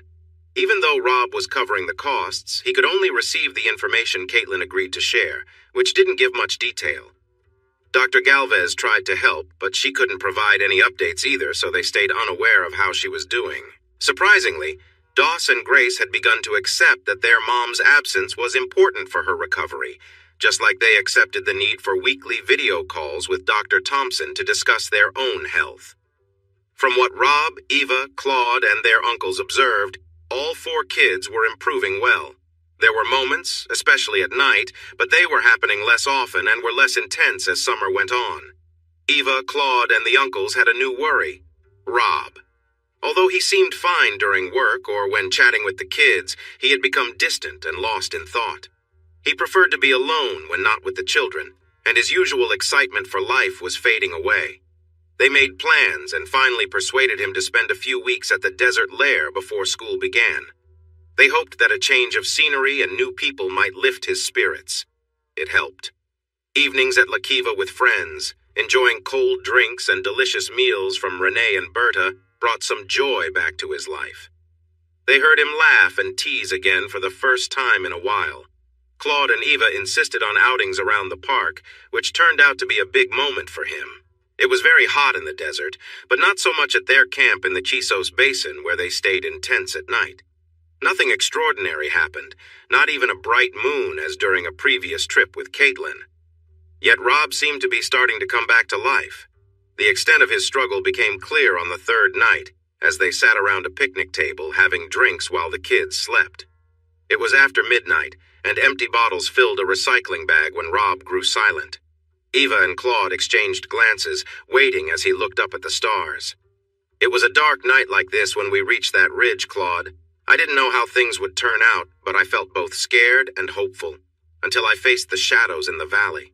At that moment, hope took over my fear, and I knew it would be all right. And it was. Not only did we save my family, but we also helped Ava's family. What a gift that was, and still is. I've come to care for you both and your kids in a special way, Ava, and I hope you stay close to me and mine. He smiled at their surprise. Not in that way. I see what's blossoming between you two, and that makes me truly happy for you. No, our bond is friendly, shaped by the challenges that Caitlin cannot get past. I don't know what will happen with Caitlin and me, or if there even is a future for us. It's likely there's more of a path for Caitlin and Clay than for Caitlin and Rob. That makes me sad, but I'm learning to accept it. I have the children, and I will never let them go again. They are my reason for living. I miss Caitlin and the love we shared. I remember our special times together, but there are many things I cannot change. I can't make her forget her pain or love me more than she is afraid. So I will keep going. I will live my life for the children. I will make sure they are well cared for and have everything they need. I will spend time with my friends and enjoy my work. I will explore new places and do fun things. I will read and learn more and take care of my health. These activities will fill my days and nights and help me not think too much about what might have been. Yet, I still hope she finds her way back. Some people want to blame her for everything. They say if I had done the right thing and stopped working when Robert Sr. retired, Junior could never have turned her against me with lies. If I hadn't gone away after we separated, she wouldn't have spent more than 3 years searching for me after her divorce from Junior. If that had happened, Robert wouldn't have tried to harm us, and we wouldn't have faced the anger of dangerous groups or powerful people in our country. In some ways, maybe she is right. I do feel responsible for her pain. Ava and Claude spent the next 30 minutes explaining why that way of thinking was unhelpful, and then they all went to sleep. Rob woke up feeling surprisingly refreshed, even though he hadn't slept much. Talking with his friends had helped him feel better, and he was full of energy that morning. The kids noticed right away, especially during the campfire breakfast of bacon and egg tacos he prepared. Ava and Claude woke up slowly, so Rob left them a note. He called the security team on the radio to tell them he was taking the kids on a hike and shared the trail name. He chose the 4-mile Basin Loop Trail, which many say is easy for kids aged 8 to 11 and for people like him. The trail was beautiful and scenic, and it took us near the store on the way back. We stopped to shop for shirts and souvenirs. Wearing our new shirts from Big Bend National Park, we enjoyed ice cream as we walked back to the campgrounds. Eva wanted a shirt like ours, and Claude wanted our ice cream, so they decided to walk straight to the store. The kids wanted to join them to buy more treats. Rob stayed behind to clean up after breakfast and prepare for the day's big adventure rafting in Santa Elena Canyon. Everyone could go rafting because all the kids were at least 8 years old. Our half-day tour would not start until noon, so we had plenty of time. It took 2 rafts, one for part of the security team, while the other members watched from the canyon walls. Things had calmed down, but we had already learned 2 important lessons about letting our guard down when we still had enemies. So we decided to be cautious. We had fewer enemies now. Some were in jail, some had moved far away, and Robert had met an unfortunate end due to his roommate, who had a taste for rough play. It seemed No and Robbie were experimenting in a risky way when things went too far. I wasn't too bothered by it since I didn't have a part in it, but it was one less concern for me. In my view, Robert got what he deserved, not because of Caitlin or for trying to harm me, but because his followers had hurt many innocent people caught in their plans. The Department of Justice had started a special investigation into claims that women were held against their will at Serge's Hotel. It seemed like a political move to me, but Tom Yonkers assured me it was a serious matter with important people involved. I laughed and said, "With so much money involved, I hope they can resist $10 million in bribes." Tom didn't share my amusement. Trust me, they can. I let the matter go, but we kept an eye on the investigation. As sealed charges began to appear, powerful people started to panic, and expensive law firms began attacking the victim's credibility. I started to think the investigation might be genuine. Still, we watched closely. There was always the dark web option if justice didn't happen. This was our first rafting adventure, and it couldn't have gone better. The river was perfect, our guides were fun, and a nice breeze made the summer heat enjoyable, especially with the water spray around us. We shouted and laughed a lot, having a fantastic time. The kids kept asking, "When can we do this again, Dad? Please." I spoke with our guides, who recommended a full-day trip later in the year when it would be less crowded and the weather nicer. I felt a bit disappointed, but the kids quickly moved on to their next excitement. "I'm hungry!" We used the grills at the campsite to cook hot dogs and sausages and our propane stove for canned pork and beans. We had a big bag of Fritos and dip, along with cold Dr. Pepper and ginger ale. It turned out to be a tasty meal. Ava, Claude, and I stayed up later, but without any drinks. Claude had some news. Clay and his team would be replaced by Esteban and his group, and Clay would join us at La Kiva tomorrow night. I asked once more about Caitlin's recovery, but Claude had no updates. I hoped to learn something important the next evening. I went to bed soon after, while the others stayed up talking quietly. They were still talking when I fell asleep. The smell of coffee, fresh bread baking, and sizzling bacon, along with the chatter of 4 lively kids, got them up earlier the next morning than they wanted. But soon we were all fed and ready for our hike to the Eye. The kids were older now, so it wasn't as tough as it had been 2 years ago. Everyone enjoyed it and took tons of pictures at the Eye. I thought about Caitlin climbing over the rocks in her shorts and flashing me a smile as we walked back. No matter what, she was hard to forget. We brought Duke with us to La Kiva, because he had been alone too much lately and needed his family around. Clay arrived about 30 minutes later, looking happy to see us. The way he greeted everyone and hugged me made me feel better, and any bad feelings melted away. I let him have a couple of beers and told us how the Arizona desert felt hotter than the Texas desert. He also shared stories about the beautiful garden spot they were watching over but couldn't visit.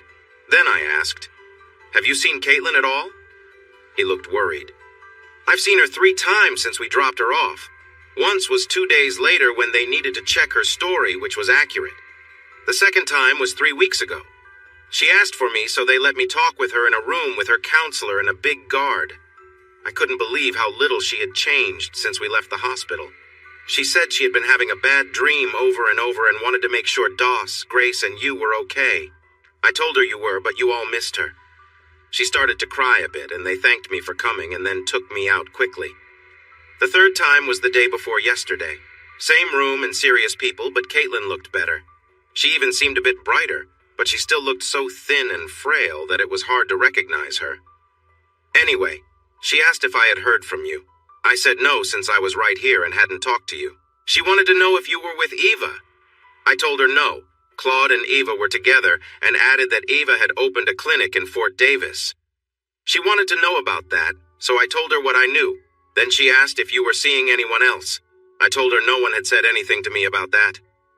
She switched the topic to the kids, asking if they were going to school and when it started. She also wanted to know if their old email addresses still worked. I said I wasn't sure, but I could find out. She said not to worry, she'd try them herself. Then they took me out.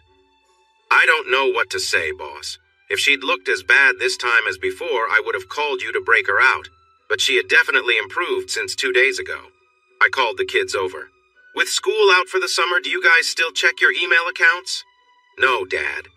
All our friends reach out to us through texts or calls. Only the teachers send emails, but they aren't at school yet. Grace, can you check your email on your phone right now? You might have a message, someone said. Oh, it says I have 59 emails, but I bet they are all junk, Grace replied. Just check, please. Doss frowned as he looked at his own phone, while Grace appeared a bit annoyed but started to check as well. Dad, who is McCade at Yahoo? Doss asked. Hi, my angels. It's been so long since I've seen you. I bet you've grown so much. I'm really sorry I had to leave, but I was very sick after we got back from Mexico, and this was the best place for me to get better. My doctors and counselor have helped me figure out a lot about what was making me unwell, and I've been taking the medication they prescribed. I now have a personal trainer who works me really hard twice a day, and I'm feeling much healthier. Part of my workout is kickboxing, and when we're done, I'm worn out. Since I've been training so much, I don't need to take as much medicine. I sleep well and feel much better. They say I still have more to learn and do before I'm completely well, but I want you to know I'm working hard so I can come back home to you. I can't talk on the phone or do video calls just yet, but I can email. Okay, enough about me. How are you both? I'd love to get an email from you sharing all about your summer, your friends, and anything else you want me to know. If you need Daddy or your uncles to help you write it, I'm sure they will be happy to assist. My trainer is waiting, so I'm off to work out. I love you both and can't wait for your emails. With all my love, Mommy. Grace and Doss felt both happy and confused. The most important question was, how long will Mommy be gone? But we had no answer. I offered to take them home to help them write back, but they weren't ready to leave their group of friends just yet. Grace said she wanted to think about it and write her answer on her phone tomorrow. Doss agreed and hurried back to join their friends. Eva thought the email was very encouraging, and everyone seemed to feel the same way. I felt like the kids did. El Gato leaned back in his chair, took a long drink from his bottle, and looked at me. Something else interesting just happened that you should know about El Rico. Remember that ranch on the Marfa Highway called the Crescent Moon? You mean the place where Ronaldo's helicopter and SUVs came from? Yes, I remember it well. The owner is in trouble with the authorities for several reasons related to their investigation into the lists the ladies at the hotel made. His business is struggling and he needs to raise money for his defense. He is selling a ranch and 10 sections of land located between your home and the Eagle Mountains to the west. Usually, even someone well-off like you might need help to buy such a large piece of land, but he is looking for a quick cash deal. When I say quick, I mean you can name your price if you have the cash. That sounds interesting, but why would I want to buy it? I don't really need it. The ranch has a big, nice home with a large patio and a swimming pool. There are 2 big buildings that seem to be warehouses, a paved airstrip with 2 hangars and a helipad. There are also some concrete pads that seem to be for special equipment, or so the sheriff says. You might consider buying it to keep it out of the hands of your rivals, of which you have plenty. Claude perked up and added, Rob, we should check out that place before you decide. If you're keeping the Lairs as your homes, we should think about placing some teams nearby, but not inside your houses. Clay and I think we need a helicopter, and this sounds like a great setup for that. I don't usually keep millions in my checking account, so I'm not sure how quickly I could do this if I wanted to, but I'm open to checking it out. We're heading back to the mountains tomorrow anyway to get ready for school. Gatto, find out what you can and set up a time for us to look at it. Gatto smiled and held up a keychain. Got it. I'll let you know the details for our tour on Monday. We had enjoyed enough excitement for one night, and so had Eva and the kids. We gathered everyone and headed back to our home in the desert. It's funny to think of it that way. We had become a very large and varied family. Caitlin's email motivated me to get back into shape, committing to work out 3 times a week, run 3 times a week, hit the heavy bag more often, and spar a little. Claude referred me to Felix, a skilled trainer with experience as a Marine drill instructor. By the end of the first week, I was sore in ways I didn't know were possible. To add to my busy life, my headhunter contacted me saying she found the perfect candidate for a job and that we should meet. She sent over her credentials, and I was impressed. She is a West Texas girl from Andrews with degrees from Texas Tech, along with 6 years of experience at an investment bank in Dallas. I felt a bit intimidated about interviewing her. Wanting to see her in action, I flew to Dallas and went to her office. Her boss laughed when I inquired about her work performance. Check your portfolio. She has been managing your accounts for the last 2 years. Really? What happened to Bob? He got a new job. He's in Cincinnati now. Can I meet with her? I hate to say no, but I know she's looking for something new. It's better if she talks to you than to someone else. I'll set you up in conference room B. Ashley Parker walked in with a purse and a laptop.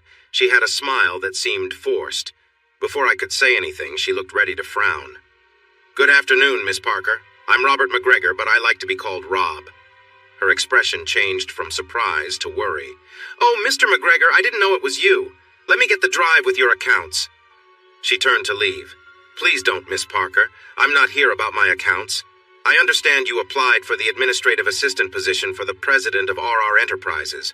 If I'm mistaken, I'm sorry for interrupting you. If I'm right, I'd like to discuss the position. She looked confused for a moment, but quickly gathered herself. She placed her laptop on the table, hung her purse on a chair, and took a seat next to me. I wanted to see how she would respond to being close. She adjusted her skirt and jacket, sat up straight, and looked at me steadily. I smiled again and offered my hand. She shook it and said, Ashley Parker, Mr. McGregor. It's nice to meet you in person.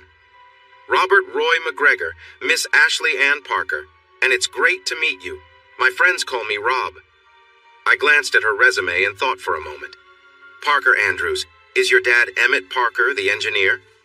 She looked surprised and proud. Yes, he told me he knows you. I know him well. We've worked together a lot in the Permian and Delaware areas. He's a smart and skilled engineer, one of the best. I didn't realize his daughter was managing my accounts here. You and I haven't spoken in the 2 years I've been handling your accounts, Mr. McGregor. Since your investment accounts are under Solitario Investments, I didn't make the connection with RR Enterprises when I applied. So, the position I'm talking about is assisting Robert Roy, right? She asked with a small smile. I nodded and began to explain the job. I mentioned the unusual hours, frequent travel, and trips that could take her to far-off and less comfortable places. Handling many projects at once can be a challenge. You have to keep everything organized and moving smoothly. Good skills in planning and managing tasks are really important. You also need to build and keep strong relationships with all kinds of people, from hard workers to wealthy investors, as well as important visitors from other countries. Having good tech skills is necessary, along with the ability to research information and share it clearly. Being able to listen, think, and solve problems quickly is also essential. Strong speaking, writing, and listening skills are key. I watched her closely as I shared the list of what we needed. She didn't seem bothered at all. Instead, her bright blue eyes lit up. Her face showed excitement, and her body language reflected her eagerness to take on the challenges. She shifted in her seat, which made it clear she was ready for action. I was trying to give her a gentle warning about the job, but it was clear she was excited rather than discouraged. Instead of continuing to list the obstacles, I asked her for her thoughts. She responded with confidence and energy. Without any notes, she shared why she would be great for the role, starting with her experiences in the oil fields, her college background, her internships, and her impressive work at the investment bank where she managed important clients. I was so impressed that I considered offering her the job right away. However, I knew my colleague Claude wouldn't be happy if I hired someone without a complete background check, so I suggested we meet for dinner to talk more. She happily agreed, and I suggested Town Hearth or YO Steakhouse in the West End. This was a little test, and she passed. "If you don't mind, I prefer YO a bit more," she said. "Okay, then wear boots and jeans, and I'll send a car at 6:30. "Boots and jeans work for me, and I'll take an Uber," she replied. I smiled and agreed. She seemed down to earth, and I hoped this would go well. Ashley Ann Parker arrived in the Uber with just a few minutes to spare. She was tall and graceful, standing around 5'9", and she moved with confidence. I met her at the restaurant entrance, and we greeted each other, with me letting her go in first, which I soon realized was a mistake because she certainly caught my attention. She ordered a draft beer, and I chose a Lone Star draft. She smiled and mentioned Dad's favorite beer. "For tonight, I'm Rob. Can I call you Ashley?" I asked. "You can, or my friends and family call me Ash," she replied. We talked as we ordered our medium-rare steaks, salads, and asparagus. She was smart, friendly, and very engaging. I was starting to see past her striking features and impressive figure, but I couldn't deny that it was hard not to notice. Could I handle working with someone so captivating every day? Long trips, staying in hotels, socializing with clients late into the night. How could I not be tempted? She would be my employee, which meant I needed to keep things professional. It wasn't a strict rule, but it was better for everyone involved. But it was difficult to ignore how attractive she was. She was tall, with a graceful body and an engaging face that drew you in. Her smile and those lovely eyes made it even harder to concentrate. When the food arrived, she dug in with enthusiasm, and our light conversation ended. After we finished eating, she shifted the conversation to work. I encouraged her to ask anything, and she fired off several thoughtful questions. It was clear she understood the job requirements and what would be expected. Once we talked through her questions, I needed to mention a couple more things. "Are you aware that I have some people who wish to cause me trouble?" I mentioned we might travel to some risky places, but even just getting home lately has been problematic. "I know about the attempts on your life and the troubles with your family," she replied. "I read that you offered a reward for their safe return." My father mocked those stories, suggesting you must have moved money into an offshore account because there's no way you weren't involved. He shared tales of your journeys and the deals you made in various parts of the world. "I was aware of all that before I applied 3 days ago." She shrugged with a smile. "I'm looking for some excitement because working in investment banking just isn't cutting it. So, Ash, would you like to join RR Enterprises and find some of that excitement?" "I would love to." "What about the salary?" "Oh, you're going to pay me too? Well, whatever you think is fair is fine with me." "Welcome aboard. When do you want to start?"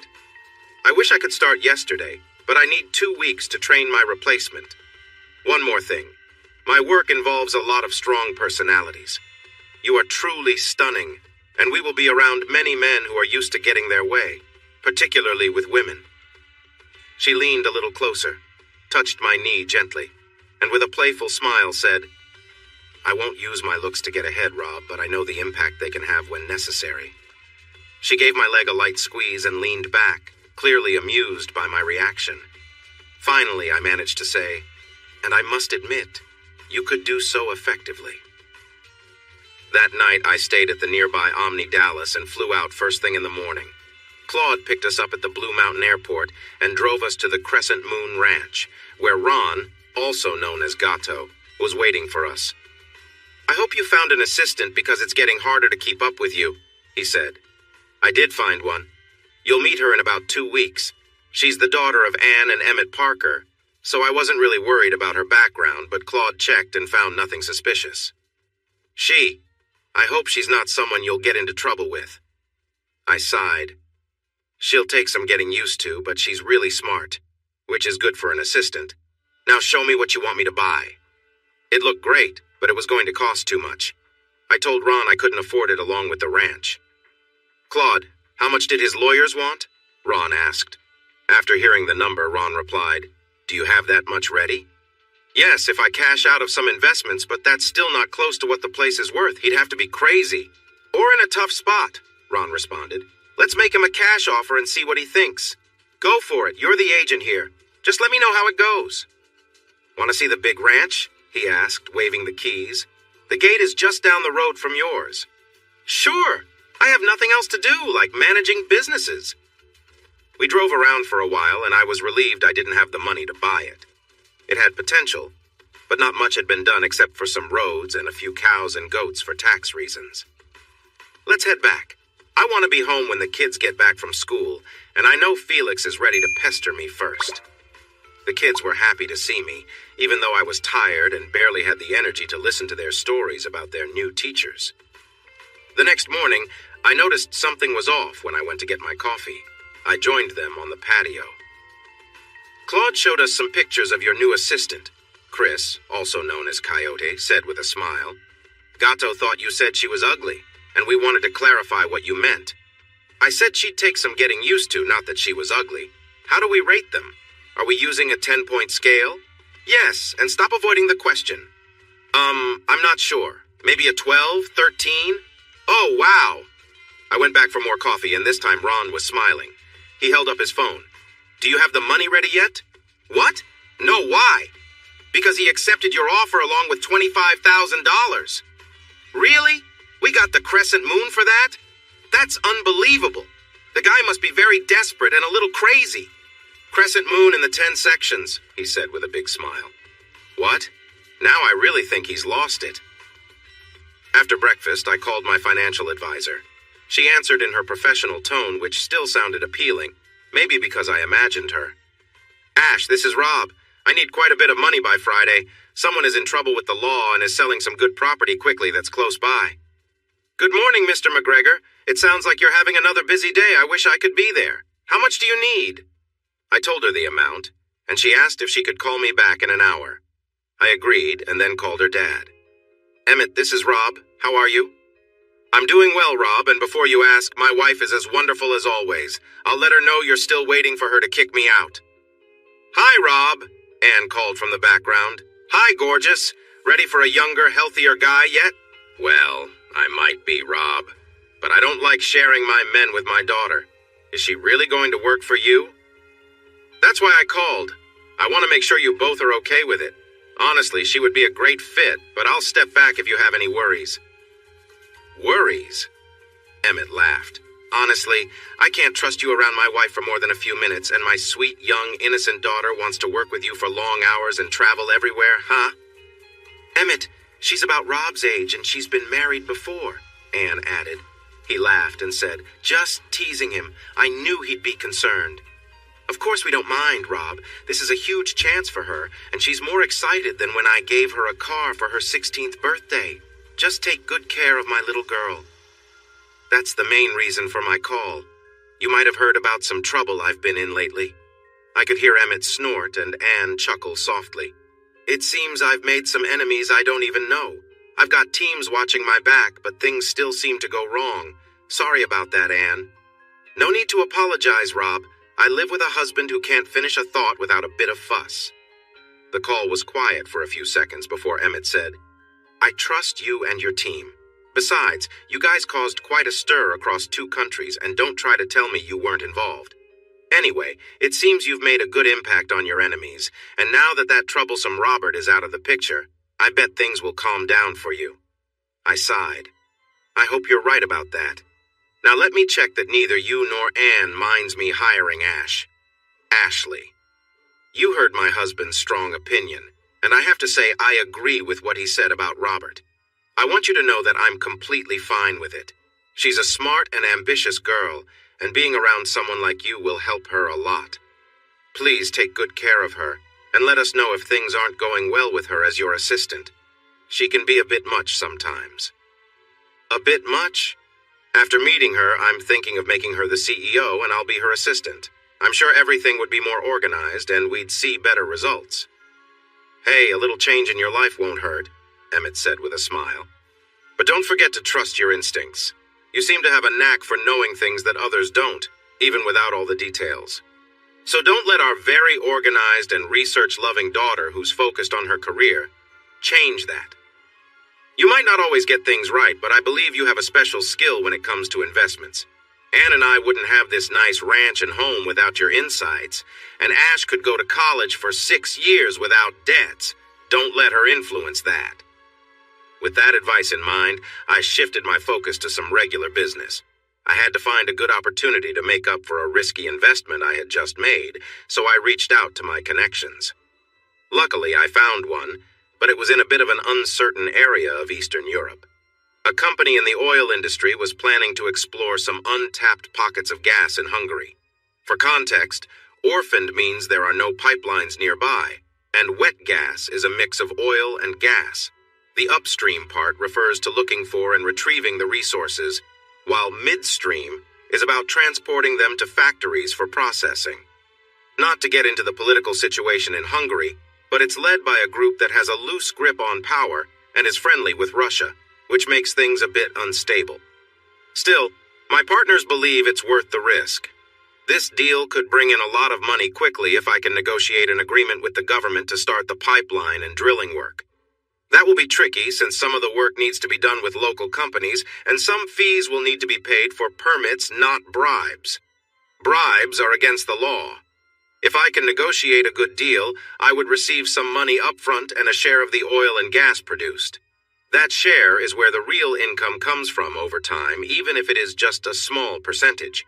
Usually, I get a slightly higher percentage, but this time I'm asking for more upfront money and less after production starts. In this case, my share is non-participating, meaning I won't invest in the deal. I will just facilitate it. I look at my watch. It's almost 11 in the morning. I have contacts in Hungary, and some of them might be free, even though it's nearly 6 in the evening there. I decide to send some friendly emails today and follow up early tomorrow. This gives me time to sort out details on the American side before I decide whether to go into the complicated area of South-Central Eastern Europe. Claude isn't very happy about the upcoming deal, but Clay feels fine about it. He says, "I'll go and I'll just need 3 others. We will be okay. There are some untrustworthy people in that area for sure, but unless there's a new price on Rob, we should be safe." Business paused when the kids came home from school, but I had worked out a very good deal with CCM. Limited. They will cover travel costs for me, my assistant, and a 4-person security team for 2 weeks. And the bonus from getting a good deal from the government will help pay for the ranches I've just bought or will buy when Ash provides the funds. It's been over an hour, so I call her, and she has a plan ready. If you agree, the bank will provide the funds once you give the go-ahead, using an equal value of your investments as security. I'm sending you the forms. Please sign them in front of a notary, scan them, and send them back. Send the original documents by courier as soon as you can. I know you suggested selling some of your investments to buy the property, but everything is doing so well that taking a low-interest loan instead will be better. If you want, I can start on that right away. "No, Ash, this is a better option," I said, "and thank you for your help. I'll call you with the funding instructions as soon as they are ready." Claude is excited about the purchases going through, so excited, in fact, that he wants to lease parts of the Crescent Moon for a project. The purpose of the 2 large warehouse-like buildings is still unclear because Ron and Claude can't open them. No key works, and the doors are made of very heavy steel. It is both suspicious and intriguing. Ron was working with the former owner to gather more information and gain access through the keypads. We also had an expert who knew how to handle these complicated locks. What could they possibly keep inside that needed such high security but were willing to leave behind? It felt strange and secretive. That night, we discovered the answer. To be exact, it was just after midnight. Our watchers noticed 2 large helicopters approaching the Crescent Moon from the south. At the same time, they saw 2 trucks coming in on Highway 118 from Marfa. They alerted Claude and Clay, who then woke me, and I contacted the sheriff. We met him near the tomato greenhouses on Texas 118. He was in the driver's seat of his armored Humvee with his chief deputy at the wheel. We climbed into the open seats. The vehicle, followed by two others, parked outside the ranch entrance for several minutes. The watchers told us that the helicopters had landed and turned off their engines, and the trucks were backed up to the loading docks of the two warehouses. When they reported that the doors had opened and men were going inside, we drove onto the ranch, with two Suburbans full of men following us. The watchers had seen at least a dozen armed men exit the helicopters. We drove with our lights off, using only the red fog lights on the Humvee to keep our path clear. The driver stopped before we reached the last hill before the ranch headquarters. Everyone except the sheriff, his deputy, and I got out. The Suburbans parked in a way that blocked the road. We gave those on foot time to reach their positions and then drove over the hill, past the houses, and toward the warehouses. An armed lookout was leaning casually against the wall of the first warehouse, smoking.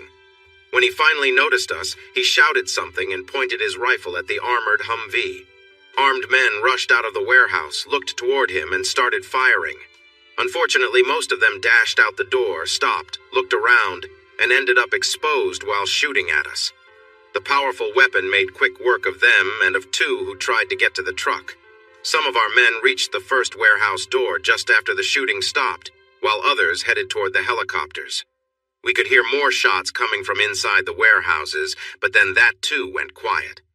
The driver hurried us on toward the second building, and we faced more gunfire from men gathered outside. Before Sheriff Goodson could respond, the men began to fall, so he shot at a few hiding behind some stacked fence posts to his right. I learned something important that night. Fence posts can't stop big bullets, even when stacked high. It was hard to tell who was who because the gunfire had really destroyed their remains. But the locked doors were now open, and we learned something else important. The warehouses were full of advanced weapons. Unless they had a large group to arm, these were likely for sale.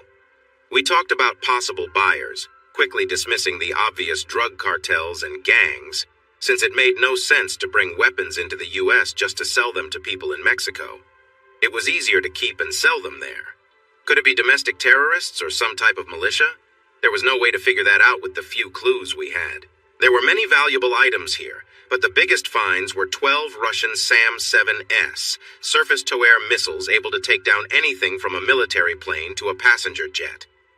The sheriff was not happy about the large stockpile we had found, because he knew it would lead to a big federal investigation.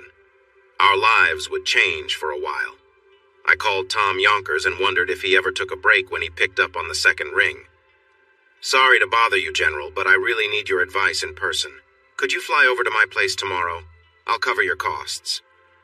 Tom is not a fool. He paused for a moment before responding. "If you're asking, this must be important. I'm up and ready so I can be there in time for coffee and tacos." We carefully recorded and took videos of the crates of weapons and missiles, secured the area, and returned to our base to wait for Tom Yonkers. Two teams remained, one for security and the other to move the bodies into the refrigeration units we found in each warehouse. We locked the gate behind us when we left. Tom landed at Blue Mountain 7 hours after our call, so he really had left right away. We had eaten and were on our third pot of coffee, but Maria made fresh tacos when he arrived with his ultimate security team, along with 2 of his own guards. Even with the jammers on, we had talked very little in the meantime. The sheriff seemed to hope this was all just a bad dream, and maybe if we didn't talk about it, it might just disappear. I think he was happier to see General Tom Yonkers than I was. Maybe he could come up with a plan. The others went to get the kids ready and take them to school, stopping by to say hello before they left. I let the kids eat, hugged each one, and gave Doctor a warm embrace too. Ava returned to the group on the patio. Tom said, "Well, I've heard enough. Now I need to see for myself. Let's go." And we did. 90 minutes later, Tom remarked, "Rob, you always bring some kind of chaos, but this is something else. Everything in here there's a lot is either from Russia or China, and it's all military grade. We have 2 big problems. First, what do we do next? Second, you know no one will believe your story. After that incident with the North Koreans and the rescue in Mexico saying, "Yes, I just bought this ranch, but I had no idea it was a weapons stash," isn't going to convince anyone, at least after they've finished questioning you. The sheriff and I thought about just setting this all on fire and driving off fast, but we might lose some land if we do. So, do we call the ATF and send you away until they figure this out? Because as it stands, I can see you in a tough spot. I've had some time to think, so hear me out. I know it sounds crazy, but just listen. First, we definitely need the ATF involved.